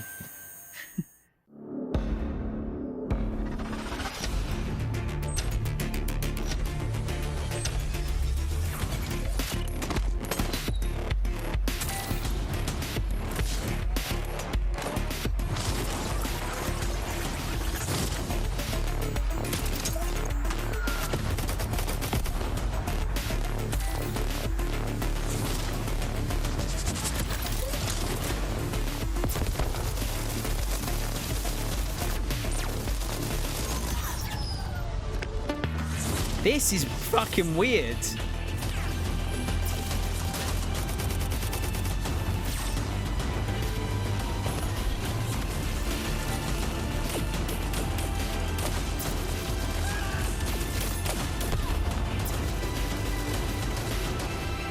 So you're gonna have like, is it 1v1 and you just got like multiple turns playing out at once eventually?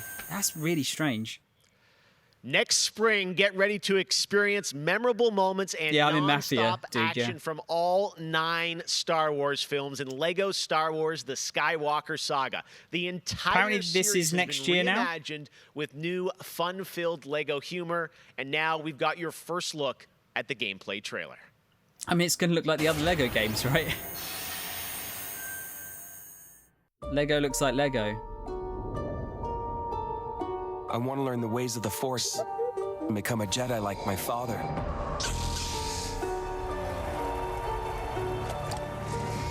It's working! That much is clear. Twisted by the dark side, young Skywalker has become. Help me, Obi-Wan Kenobi. You're my only hope. Now this is pod racing. That boy is our last hope. No, there is another. I'm from the Resistance. Your sister Leia sent me. We need your help.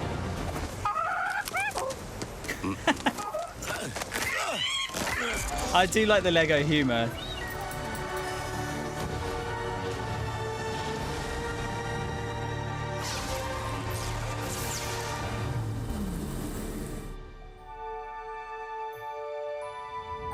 Yeah, I like the LEGO games as well. The only issue with the LEGO games is they're so similar to one another.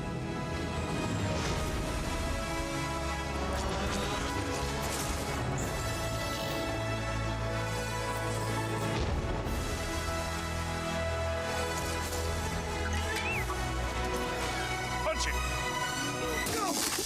Not him, the Falcon.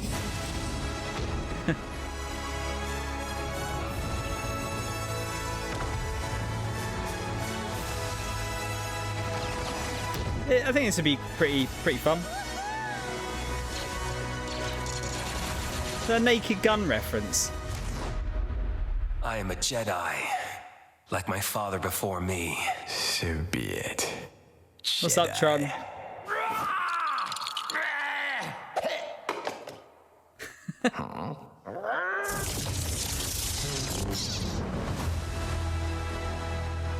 they're going to give a release date.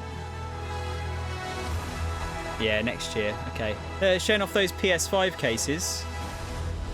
I don't know if the For the Xbox Series X cases, I think they're just sticking with the same ones, but looks of things. Man, Lego Star Wars looks so fun coming to next gen as well. All right, we'll be right back with more world premieres from huge new games like Ratchet & Clank, Rift Apart, Medal of Honor, Above and Beyond, and Destiny 2. But before that, here's a look at a game that is launching Medal of tonight Honor on game Nintendo is Switch and VR, Steam. by the way. It's called Struggling from Frontier, a fun physics-based platformer where up to 2 players control Troy, our fleshy hero. Check this out, and remember, you can play this tonight. Remember when they didn't speak in Lego games? Yeah, I mean, that was... I did like... I think it works both ways. What the fuck? It's just a bollock with arms.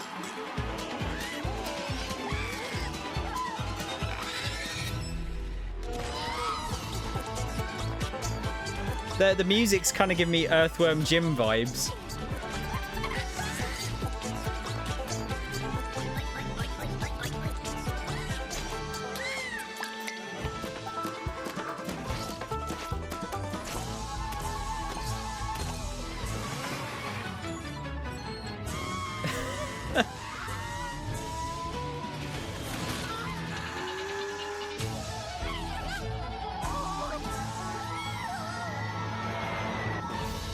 Struggling. That looks like it could be quite fun.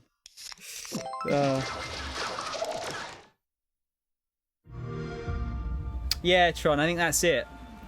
Although I'm a bit worried about that because that might get confusing once stuff eventually moves just over to the Series X. Was this Settlers, did it say?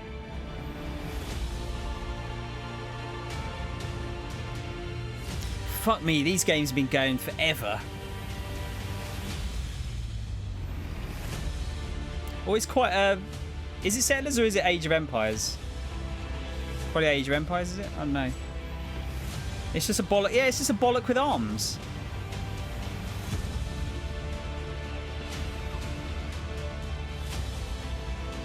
But yeah, no, the Xbox marketing thing's a little bit. I think that's going to get confusing eventually. I don't know. I think it's Settlers. Cross-platform multiplayer. I'm really glad that cross-platform multiplayer is becoming more of a thing.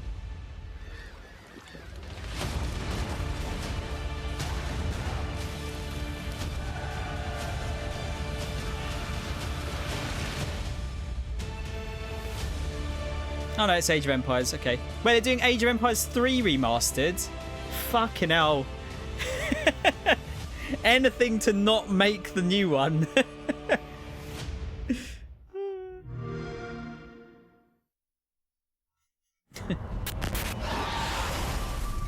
Oh, is this the second game? This is the Man of Medan sequel, isn't it? More proof is needed that the devil walks among us in Little Hope.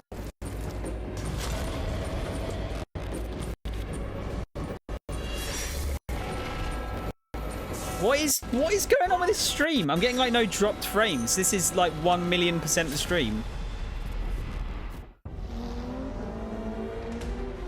Project Cars? Yeah.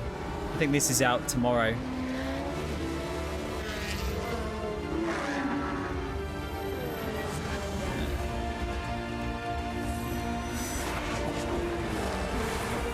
Apparently this is a bit more arcadey than some of the previous ones. Not as arcadey as I'd like it to be, mind you. Where's Outrun 3? Give it to me. I gotta say, the game that I've given the most hours to, that I love going back to, is Assassin's Creed Odyssey. Not to say, since Origins came out, you're getting the weird drops as well. Assassin's Creed, so to speak. That was my first time getting into it, and I have put almost 400 hours into Assassin's Creed Odyssey. Project Cars is still a thing, yeah. To play Fall Guys. I think it does all right. With my friends, it's very funny, easy to learn, but hard to master. I have a few games that I binge play, games that I return to every year. Halo, the entire Master Chief Collection, is really a big one for me where that's concerned.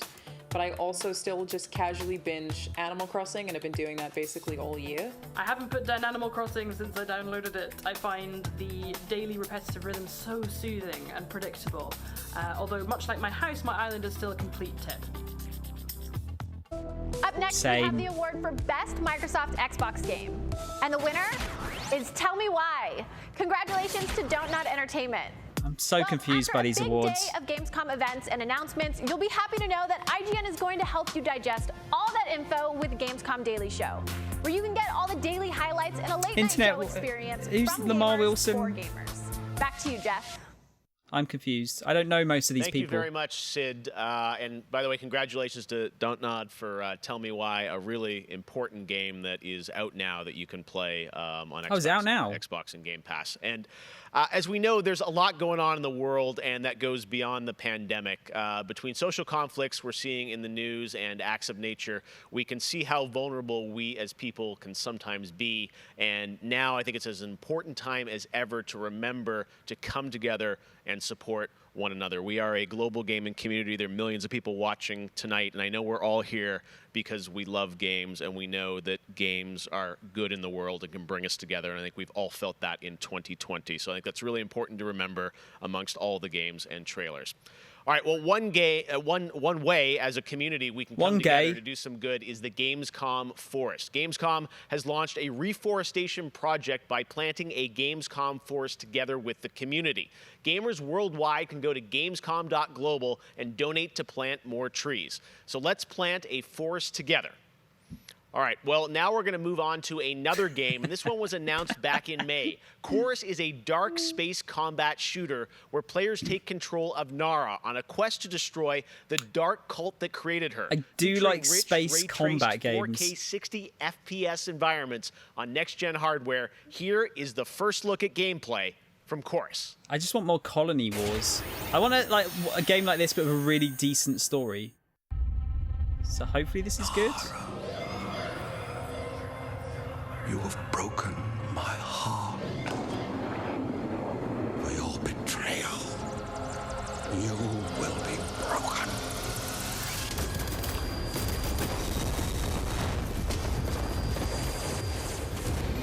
Yeah, this looks like it could be alright.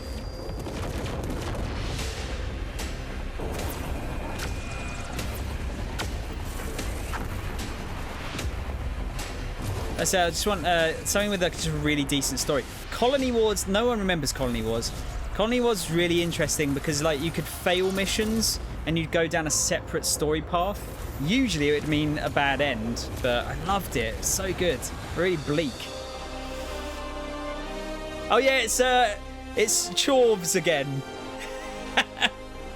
I can't believe I called it Chorvs. I mean, to be fair, it does look like a V, not a U.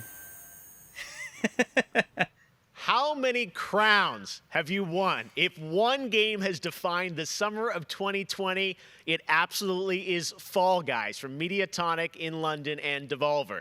This game is setting records and putting a much-needed smile on everyone's face. Fall Guys, I think, represents causing a lot of people to industry rage quit as well, I think. Best. Well, soon the Remember Fall to do your Guys chores, experience will evolve with Season 2. There's a lot of new stuff coming, and tonight, Mediatonic is about to give you an exclusive sneak peek at what's next. Get ready. I think the internet is about to freak out. Here it is, Fall Guys Season 2. I mean, it's going to be costumes, right? Can you buy costumes in this game? Hey, I'm Joe. I'm the lead game designer on Fall Guys Ultimate Knockout. And I just want to reach out and say thank you to everyone who's been playing and enjoying the game so far. As a team, we've been looking at all the fan arts, the memes, and the montages that people have been posting online, and the response to the game has really blown us away.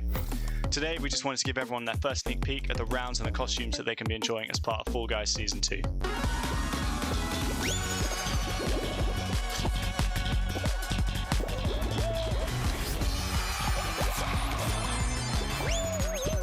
Yeah, can you buy costumes in this, or are they just earned? In Season 2, you'll be dressing your Fall Guy as a medieval hero and competing across brand new rounds inspired You can buy them from the Middle Ages. Traverse giant drawbridges, dodge swinging axes, and scale movable siege ramps in the quest for ultimate game show glory. Oh, okay.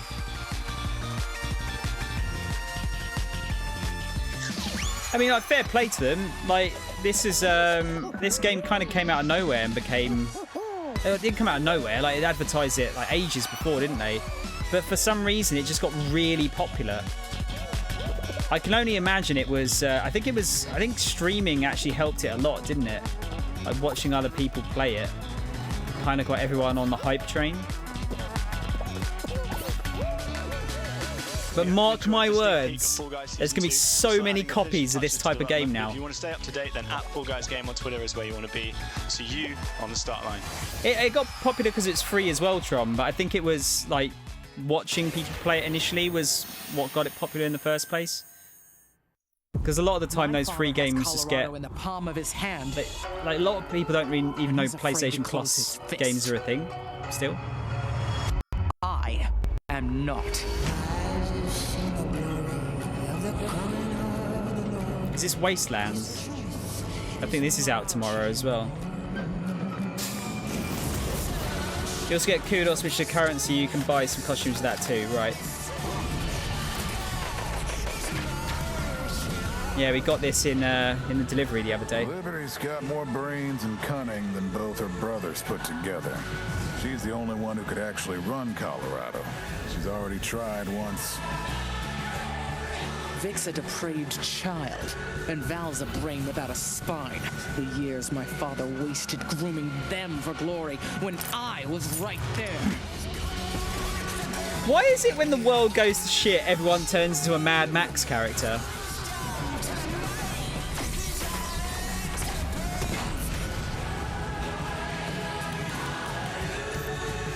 I think it was, is it $20 internet? I think.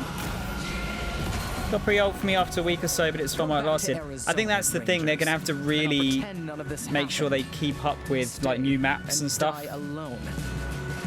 Just so it doesn't get old.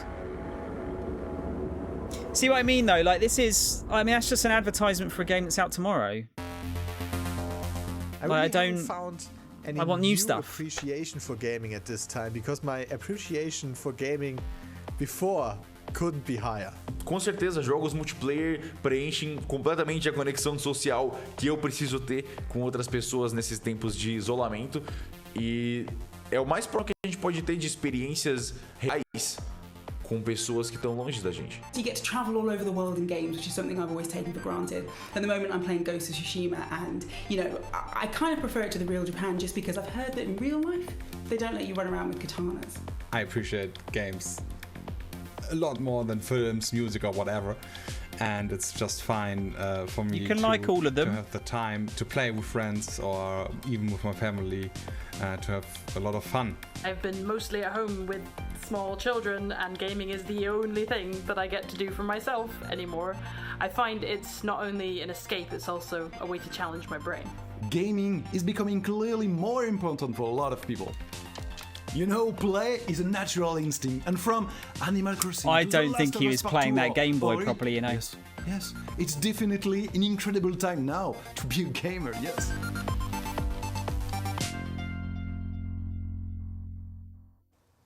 Hey everyone, I'm Vince Sampella, head of Respawn Entertainment. When we set out to create Medal of Honor Above and Beyond, we knew we wanted to bring the series back to its roots. This is a VR game, I think. The Medal of Honor franchise is known for its powerful and exciting single-player stories that put the player in the boots of a soldier who was there. It's a series that is grounded in history, which tells emotionally authentic stories. Peter Hirschman, who directed the original Medal of Honor in 1999, is back at the helm of this project. You'll hear more from him in just a bit. I thought it was actually older than that. Peter and I actually worked together on Medal of Honor Allied Assault in 2002, and I'm really happy he's joined us at Respawn to craft a completely new experience in VR. The team is creating a riveting and emotional journey through World War II like you've never seen or played. It weaves in the personal stories of the veterans and survivors of the war through powerful interviews that help set the stage for what players will experience. Oh, but apparently we're not going to see it because the internet's shitting itself. My internet's fine. Literally dropped 0 frames. It's more than just a game. And we could not be more excited to show the world the except next now. look Now I'm dropping at Medal frames. of Honor Above and Beyond and the game's action-packed story. Let's take a look. Oh God.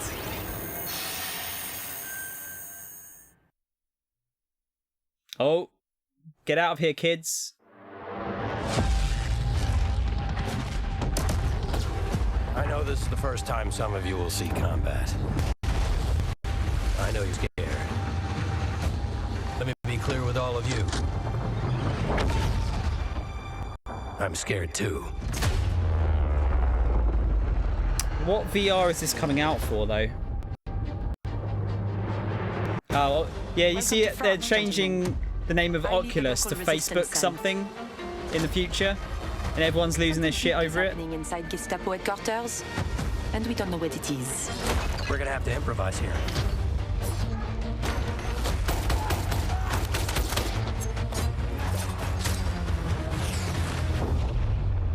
Members of the Resistance are perhaps the bravest people fighting in this war.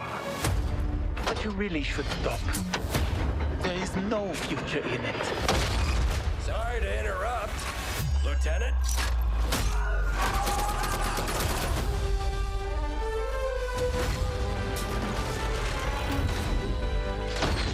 This holiday season, remember what the holiday's all about. Shooting people in the face.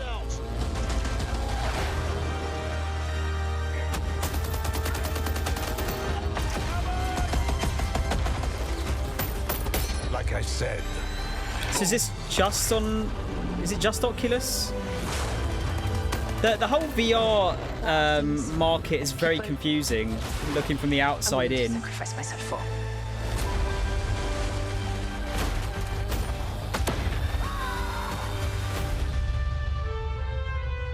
Somehow this motley crew has been tasked with saving civilization. God help us all. So it's just Oculus? Just Oculus, I guess. No? Or is it just being advertised as an Oculus thing?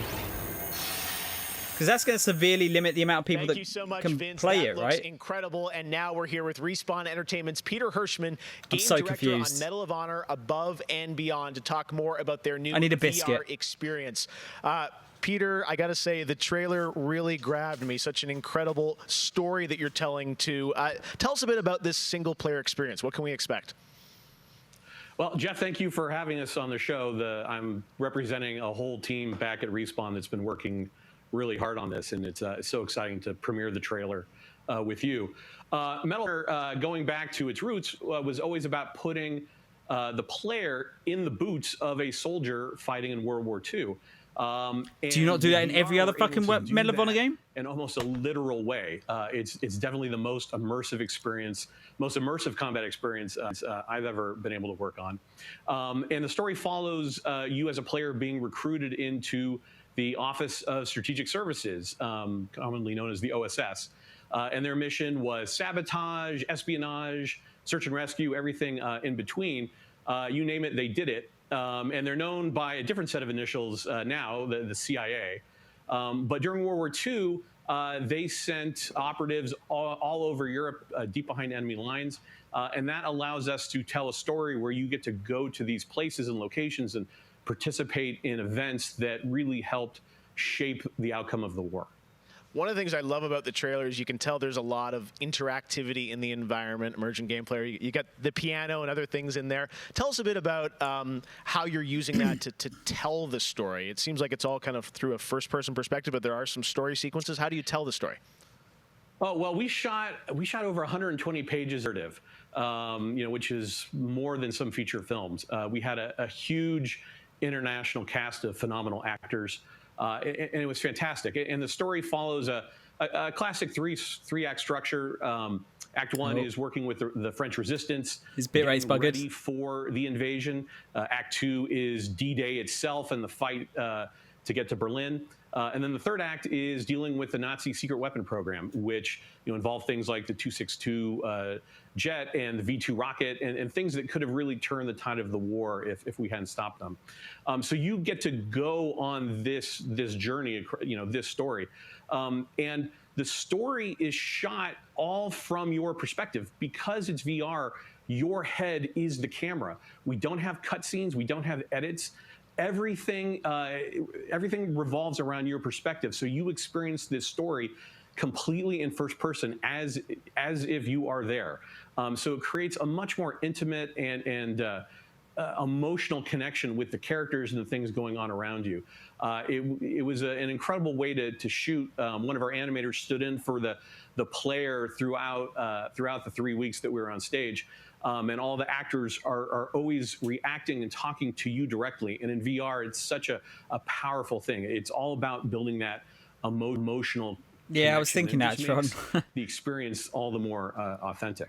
Well, you and Vince, I know this series is really close to your hearts, and when I saw the trailer, I'm like, wow, there's so much there to experience. It looks really rich and detailed, obviously authentic as well. Paying tribute to everyone that was involved in the war. I wanted to ask you also about multiplayer, which is something that Respawn is really known for, and you've got a great single player experience. But I hear you might also be doing MP too. Oh, well, yeah. I mean, the thing about VR is that, I've spent we've known each other a long time. You so much of your career trying to map natural human movements to a controller, and just figuring out things like making duck feel good. And one of the hardest ones is leaning. And in VR, you know how you duck? You just duck. And how you lean in VR, you just lean. And then fall over and break shit. Kind of peek around the corner and see where the bad guy is just, it heightens the tension so much. It makes it feel all the more real. And when you put that into a multiplayer experience, it just raises it to a whole nother level. So we are shipping, in addition to the campaign, we are shipping a full suite of VR modes, including a few that you can only do in VR. And we're really excited about. I really feel like this game is going to really fall flat. After it comes out. I don't think there's going to be enough people to play it. Full-blown VR experience. I got to say, I'm really excited to put the headset on and try this. And it's coming out later this year, right? Coming out holiday. So, fasten your seatbelts. We are so excited to bring it to players. We've been working on it a long time. Like you mentioned, it's a passion project for Vince and I and everyone at Respawn. It's a wonderful full circle. Guys, Honor has a U in it. A lot of us that started our careers working on those original set, going back first one and Allied Assault, and now to be able to bring Above and Beyond to a whole new generation is one of the most exciting things we've been involved in. Awesome. Thank you so much, Peter.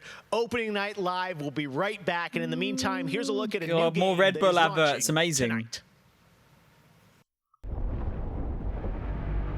The world was broken, fractured by the magic the Vow Keepers said they would. Oh, is this Magic Battle Royale game? Spellstorm still rage across the ruins of the Hollowlands. This is proof. I saw beta for this ages ago, and it looked alright to watch. Actually, magic cannot be used.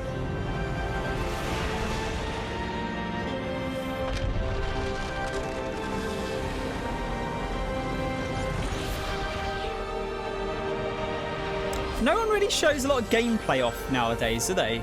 It's just all CG. I think that's part of the problem. These kind of events are just used as a way to show off the latest trailers. I have broken my vow, and now I fight to break free. There we go. I just turned into an anime. The fucking music.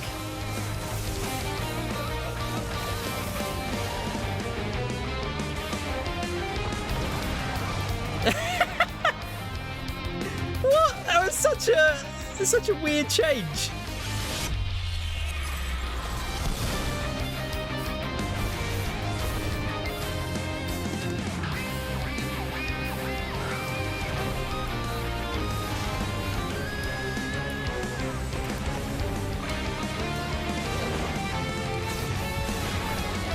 There you go, there's the game. Yeah, I think you pick up loot in the game, and then you can like mash up different spells to create new spells. I think that was how it worked. Something like that.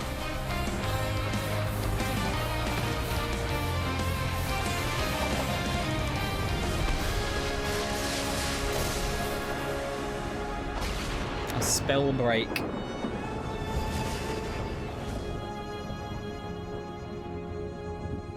Yeah, I think that's been in beta for quite a while. I quite like the art style. It looks quite nice. That's coming out on everything. No, Red Bull, go away.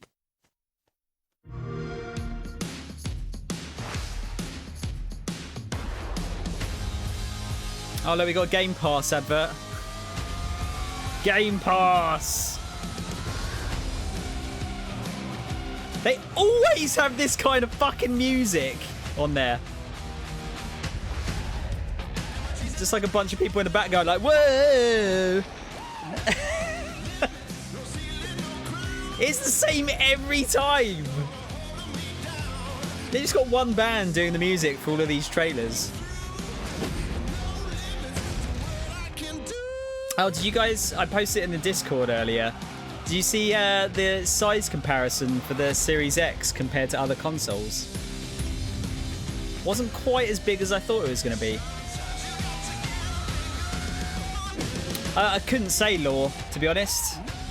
I think it's... there's no online multiplayer, is there? I think there's only... there's only offline co-op, right?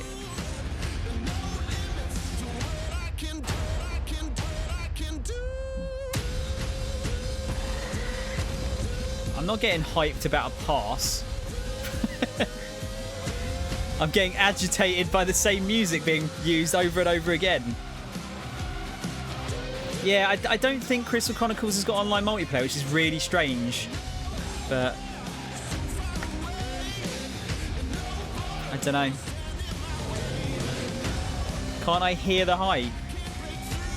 No.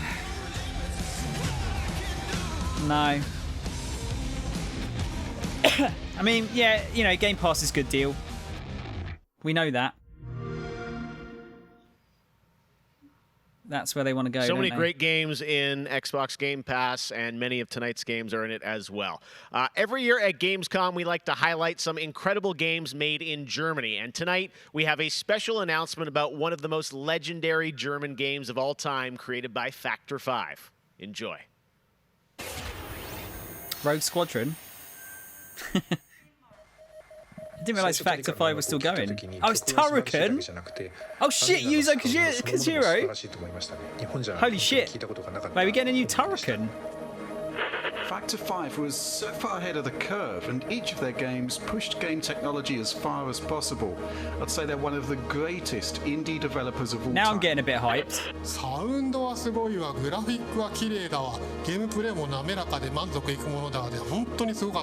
These games had amazing... Oh, it's a Turrican collection. Holy shit.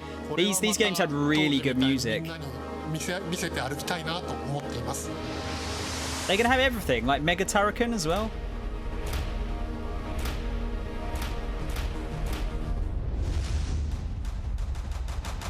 This was the first game that allowed me to completely fulfill my musical vision. It defined my career, and the fans have been there ever since. This is the most excited I've been all night. It's one of my proudest works.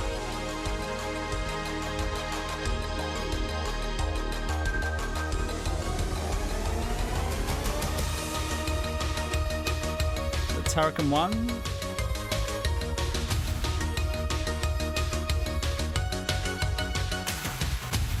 Oh, they're doing a strictly limited release of it as well. Might get that. In June, Bungie revealed a new era of Destiny 2 that starts on November 10th with Beyond Light. For the first time ever, Guardians will add a new elemental power to their arsenal, the dark power of Stasis. With Stasis, players will take on the powers of darkness to control that game is and dominate well expensive the battle. in Here's Europe. An all-new look at Stasis from Destiny 2 Beyond Light. Yeah, Mega Turrican's like an 80 to 100 quid game now, I think.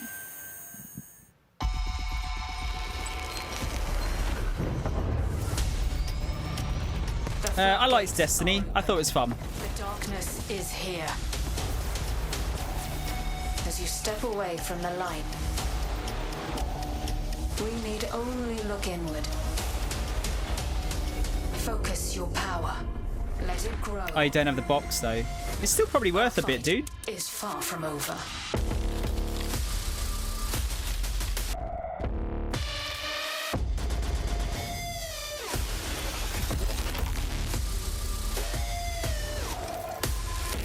Universal Soldier was a Turrican game, yeah.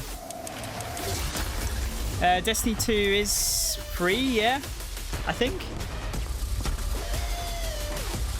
I think it's just you pay for the expansions now.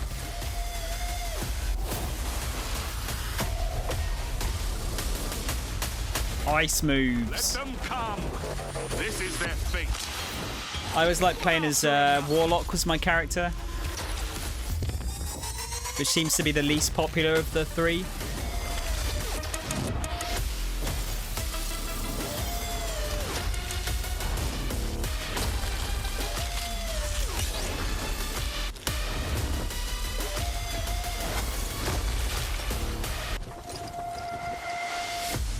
The bitrate is dying on its arse here with all these like fucking particle effects.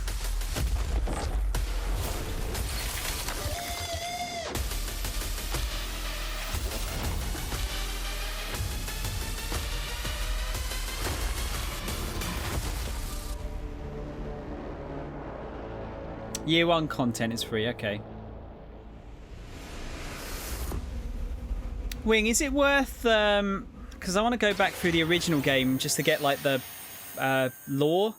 Is it worth doing? I have one more award to give out tonight, and that is Best Sony PlayStation Game. So, without further ado, the winner is Cyberpunk 2077. Congratulations. Of course, there are even more awards than the ones I announced But that's tonight. not everything. So check out the Gamescom Awards user voting, where you can vote for your favorite streamer, Gamescom's Most Wanted, and Best of Gamescom. The winners will be revealed at Gamescom Best of Show. Was it best of? Is it best of Gamescom? Is that what it is? So tune in on Sunday, August 30th at 8 p.m. Central European Time to see the really don't get finale of this year's Gamescom, where we so give gamers the stage. That's it for me tonight, but before I turn it back to Jeff, I just want to say that I hope everyone out there is staying safe and healthy. We're all in this together, so take care. Back to you, Jeff. Better off just reading it, not playing through. Thank you very trust much. me. I liked playing it at the great time. to have you on the show again. I just didn't do the expansions. All right. Well, a lot of people have been wondering, what will the next generation of gaming feel like? How will it be different? What is that generational difference?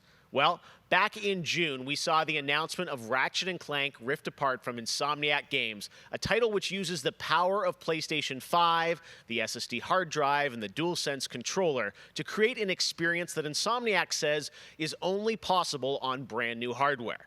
Well, now it's time for you to decide if you see the difference. Here's an extended, uninterrupted demo of live PlayStation 5 it'd probably be playable, of Ratchet & Clank Rift Apart. The whole transporting thing probably wouldn't work very well on current gen.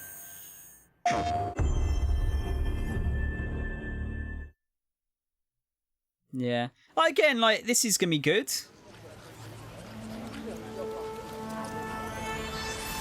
I'll play this when it comes out.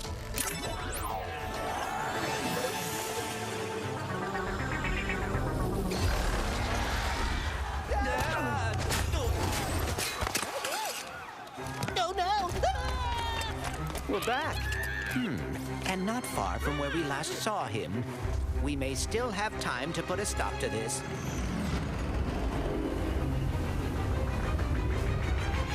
Hey, I think I found the bomb back. Oh dear.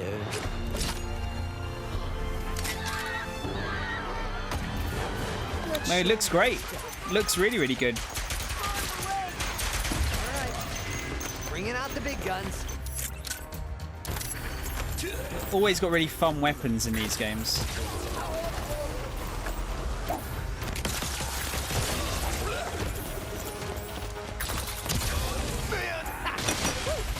I like the idea of upgrading them by using them more as well.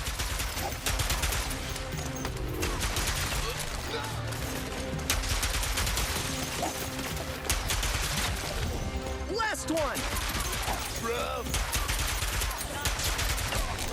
The train's pulling away. Let's go. Some actual gameplay as well.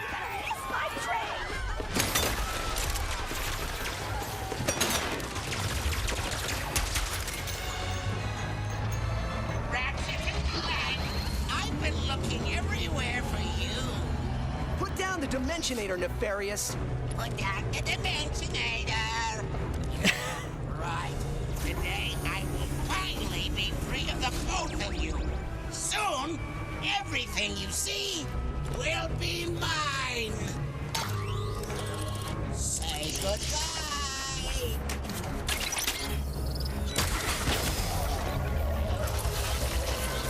What did you do?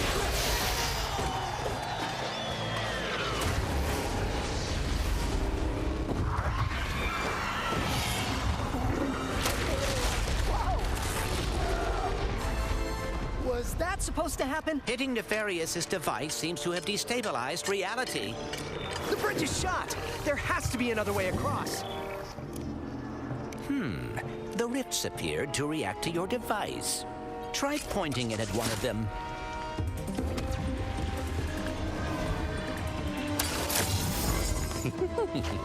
That was rather exciting. Games before trains! That is a cool effect. There's a lot going on screen.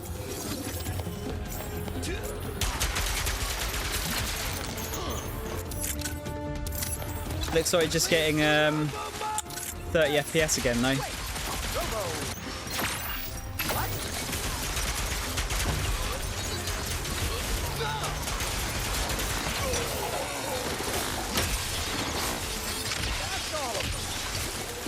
Is that a turret that shoots water? This is worse than I had imagined. Everyone look! It's Ratchet and Clank! Sand sharks from above.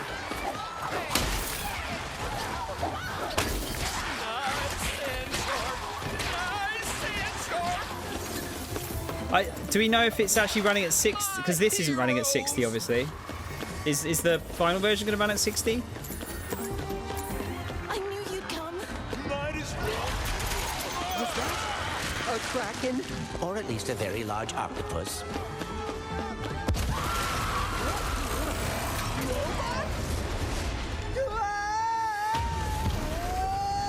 This is the thing that makes the difference, isn't it? It's that.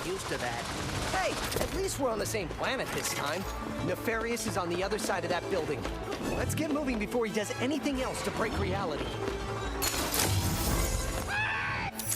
So is that like is that what it does? Is it just a portal? Like, are they going to do anything else with that, or is it just like jumping across a stage very quickly?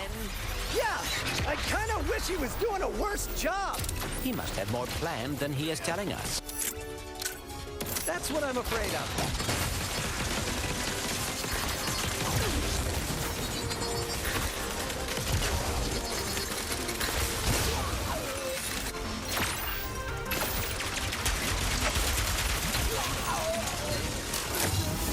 I mean, this is running at 30 right now. Maybe they'll have might have a frame rate mode, maybe.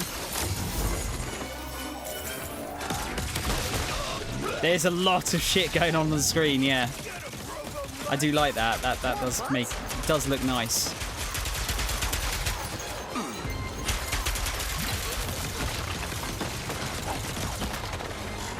Especially if this runs at a higher resolution as well.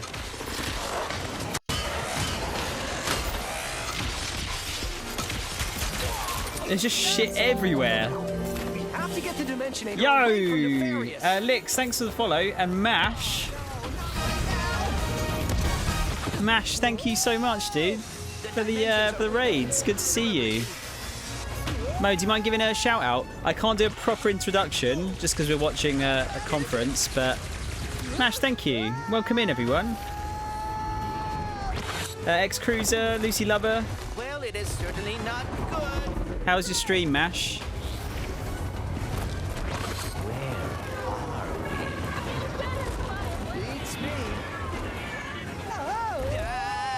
I gotta say, like, after seeing more of this, I'm more excited to play it now than I was before.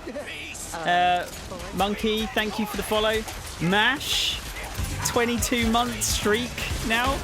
You mad bastard. Thank you, dude. It was good, but I'm dead inside. Why? Do you want to talk? Look at this guy with a virtual on raid animation. I like you already.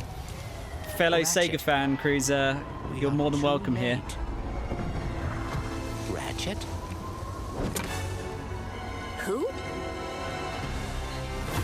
Yes, so that was just an extended look at the demo we saw earlier in the year, didn't we? PlayStation. Oh, this Gamescom just went on too long. Oh, were you streaming it and you just couldn't be fucked anymore? There you have it, Ratchet and Clank Rift Apart, and now I am joined by Marcus Smith and Mike Daly from Insomniac Games.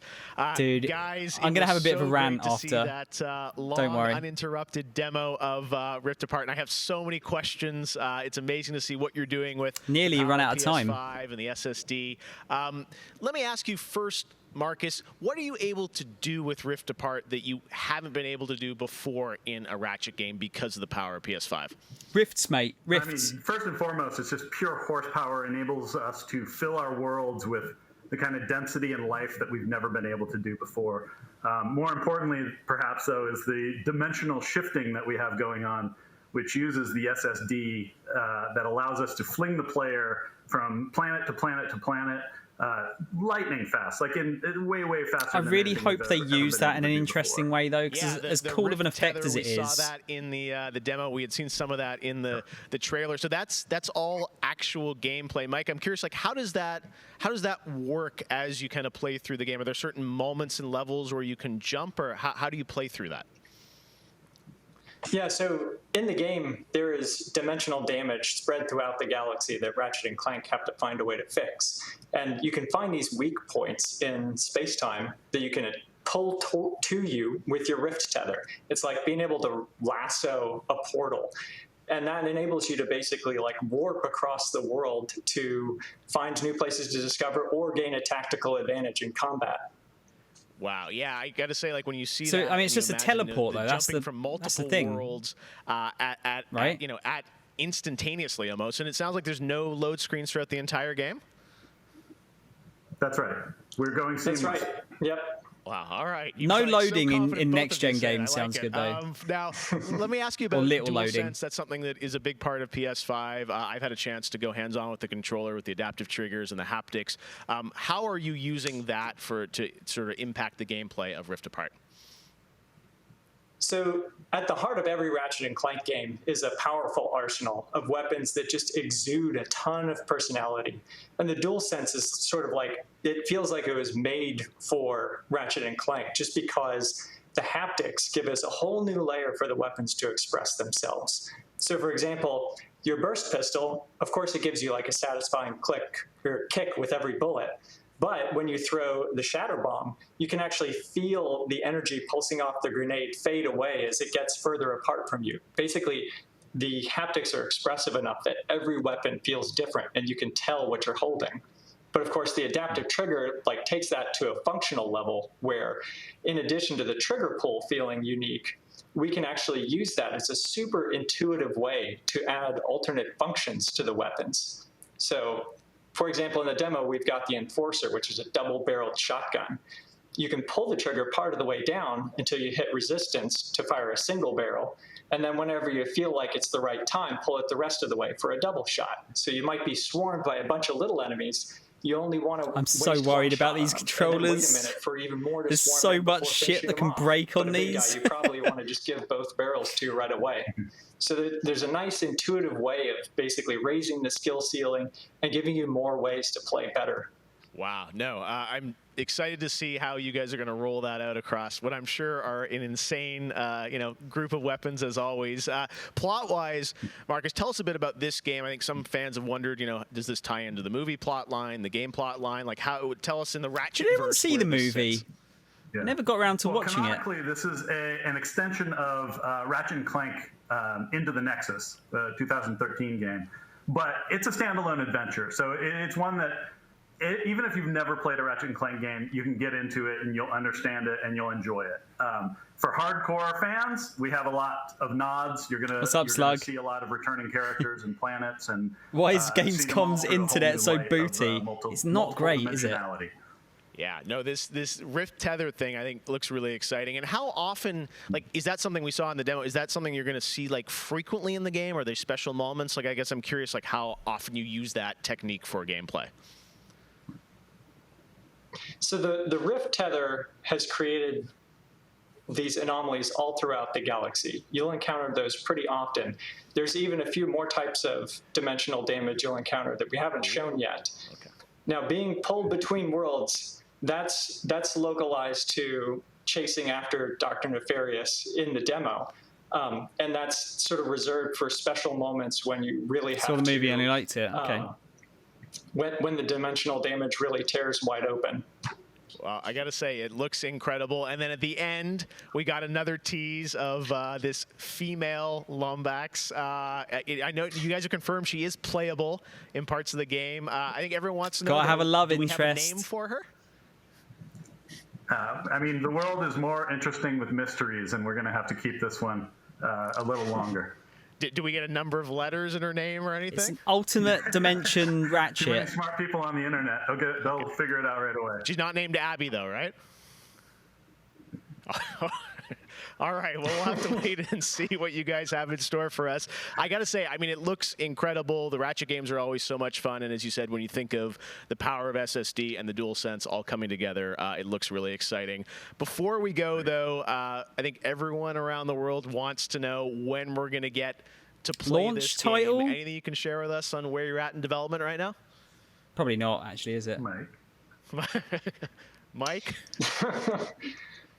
So Ratchet & Clank is coming out in the PS5 launch window. So we haven't announced a release date yet, so stay tuned for that. So it'll be around launch. Is it big window? So no, I'm just kidding. All right, that's all we're gonna get, I'm sure. Okay. Ratchet & Clank, All right. Rift Apart, coming in the launch window for PlayStation 5. I gotta say, Insomniac. Mash, go and eat. We're so excited about what I know you what guys are doing. post-stream across munchies are like. PlayStation, and the game looks incredible. So thank you so much for. So that'll probably all that you've be done, and we look forward to seeing January, more February, of, I would have Rift thought. Apart soon.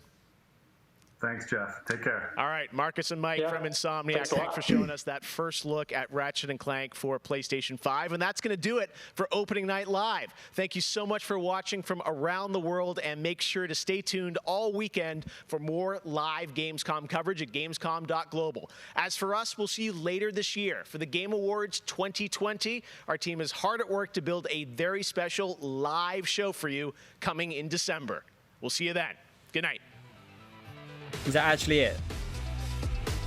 Anything good?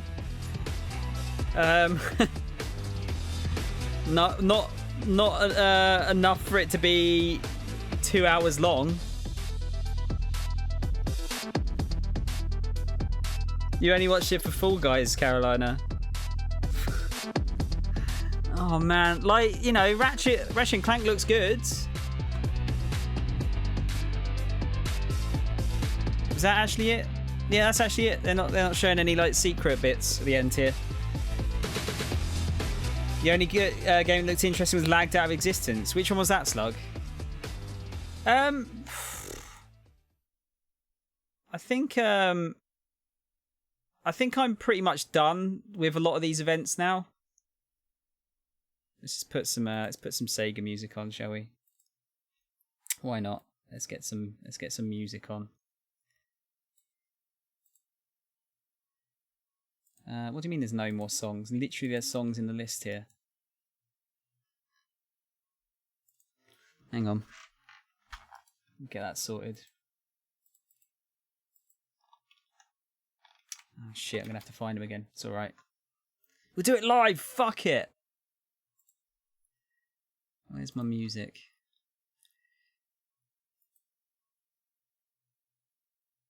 We'll just do it on here.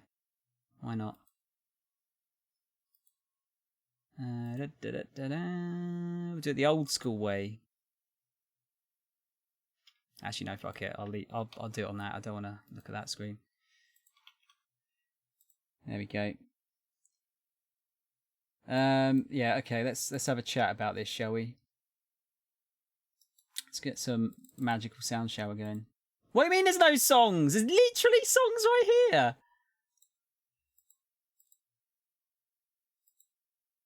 I don't know what's going on. What is happening? I'm so annoyed.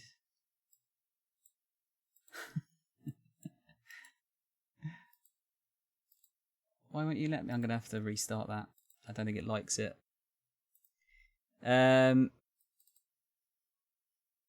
Yeah. Yeah, there's some resident sleepers in the Twitch chat. I think that probably sums it up quite well, doesn't it? Lagged out existence and I had a dragon. Was that the Warhammer one? I think it was the Warhammer one. Sorry guys, this is very, very unprofessional. It's not my fault. It's the bots. They don't want to work. There we go. We've got music. Bit of magical sound shower, no less. Still hyped for Rogue Squadron. It's not even called Rogue Squadron, is it? But is it Squadrons? I know the one you meant. I kind of wish we were getting another Rogue Squadron. There's a WoW trailer, fucking horrible to see how much money they have. Saw indie game studios with high production value. Though, to be fair, Slug, those ones are like very much a... they're meant to be a cheap thing. They put a lot of money into their actual videos, but it was really long. Like, it felt way too long for this kind of thing. But, oh God, you know what? I just don't know. I think we're getting to a point now where...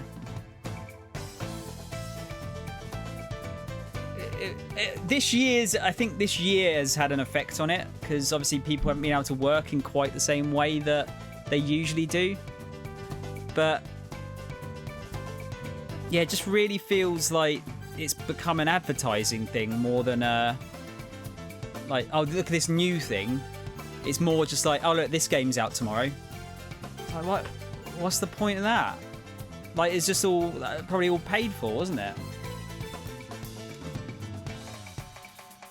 That whole thing could have been done in about 40 minutes if they got rid of the advert breaks, the fucking pointless IGN awards bullshit. I don't know what that was all about.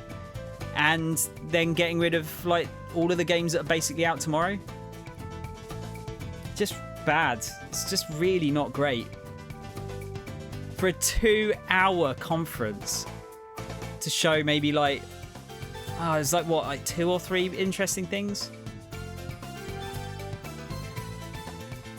Yeah, what does anyone know what the IGN awards were about? What was it? Was it like upcoming stuff? I don't know. I swear they didn't actually mention it at the beginning what it was actually about. GTA 6 game of the show.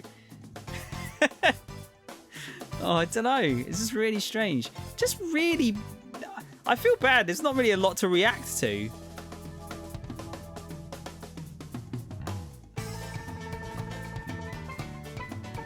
Yeah, just say it again. Like, I don't remember the Gamescom one last year being that bad. But then, yeah, this year is quite unique, isn't it?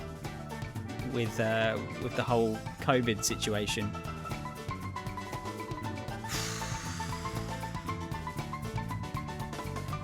Yeah, I feel like I'm just getting more jaded, and it's getting harder and harder to get excited about stuff.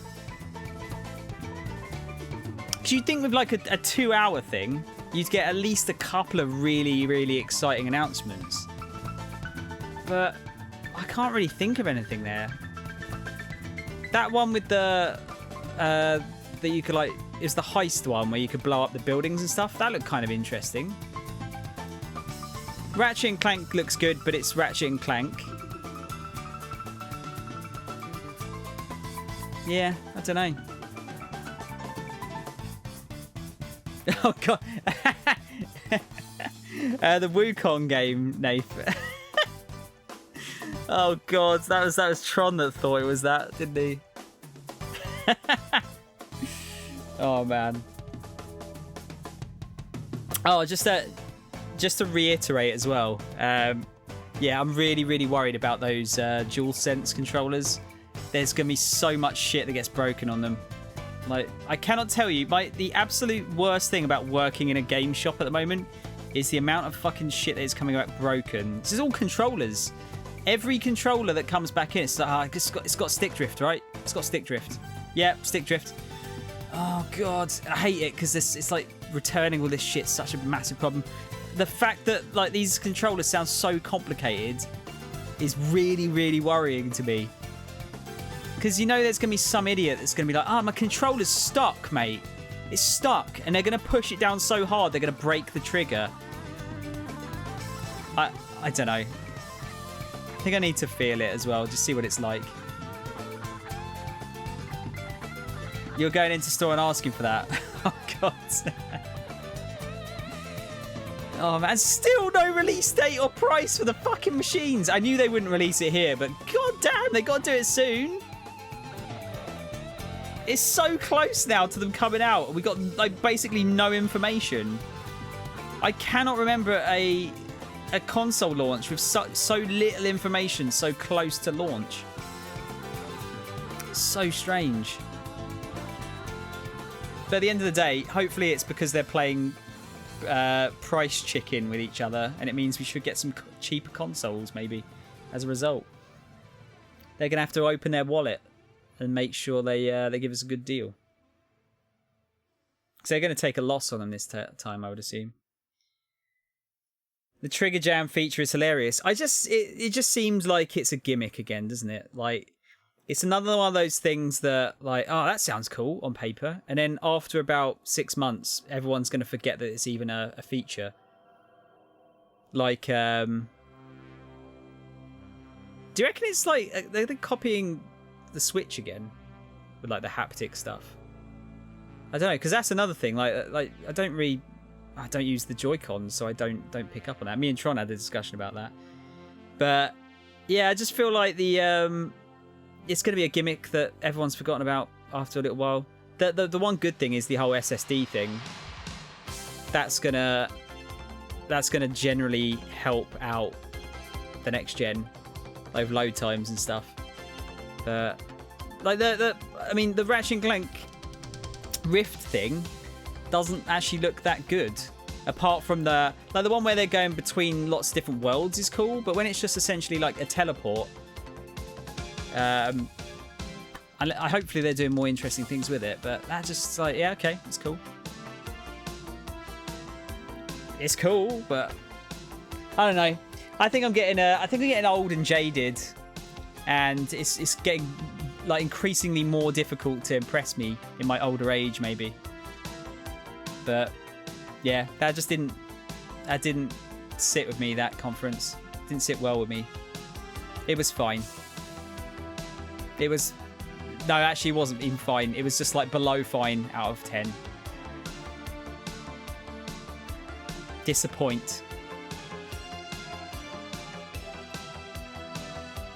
Yeah, you were pretty lucky you missed it, Nath, honestly. A dash ability would have worked the same for Ratchet & Clank. I mean, yeah. I mean, it's just a teleport. I don't know. It's just, it does look impressive when they're jumping between lots of different worlds.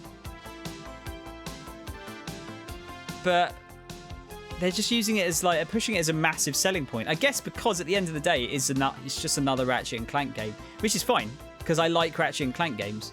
But they have to have like a unique selling point to really push it, don't they?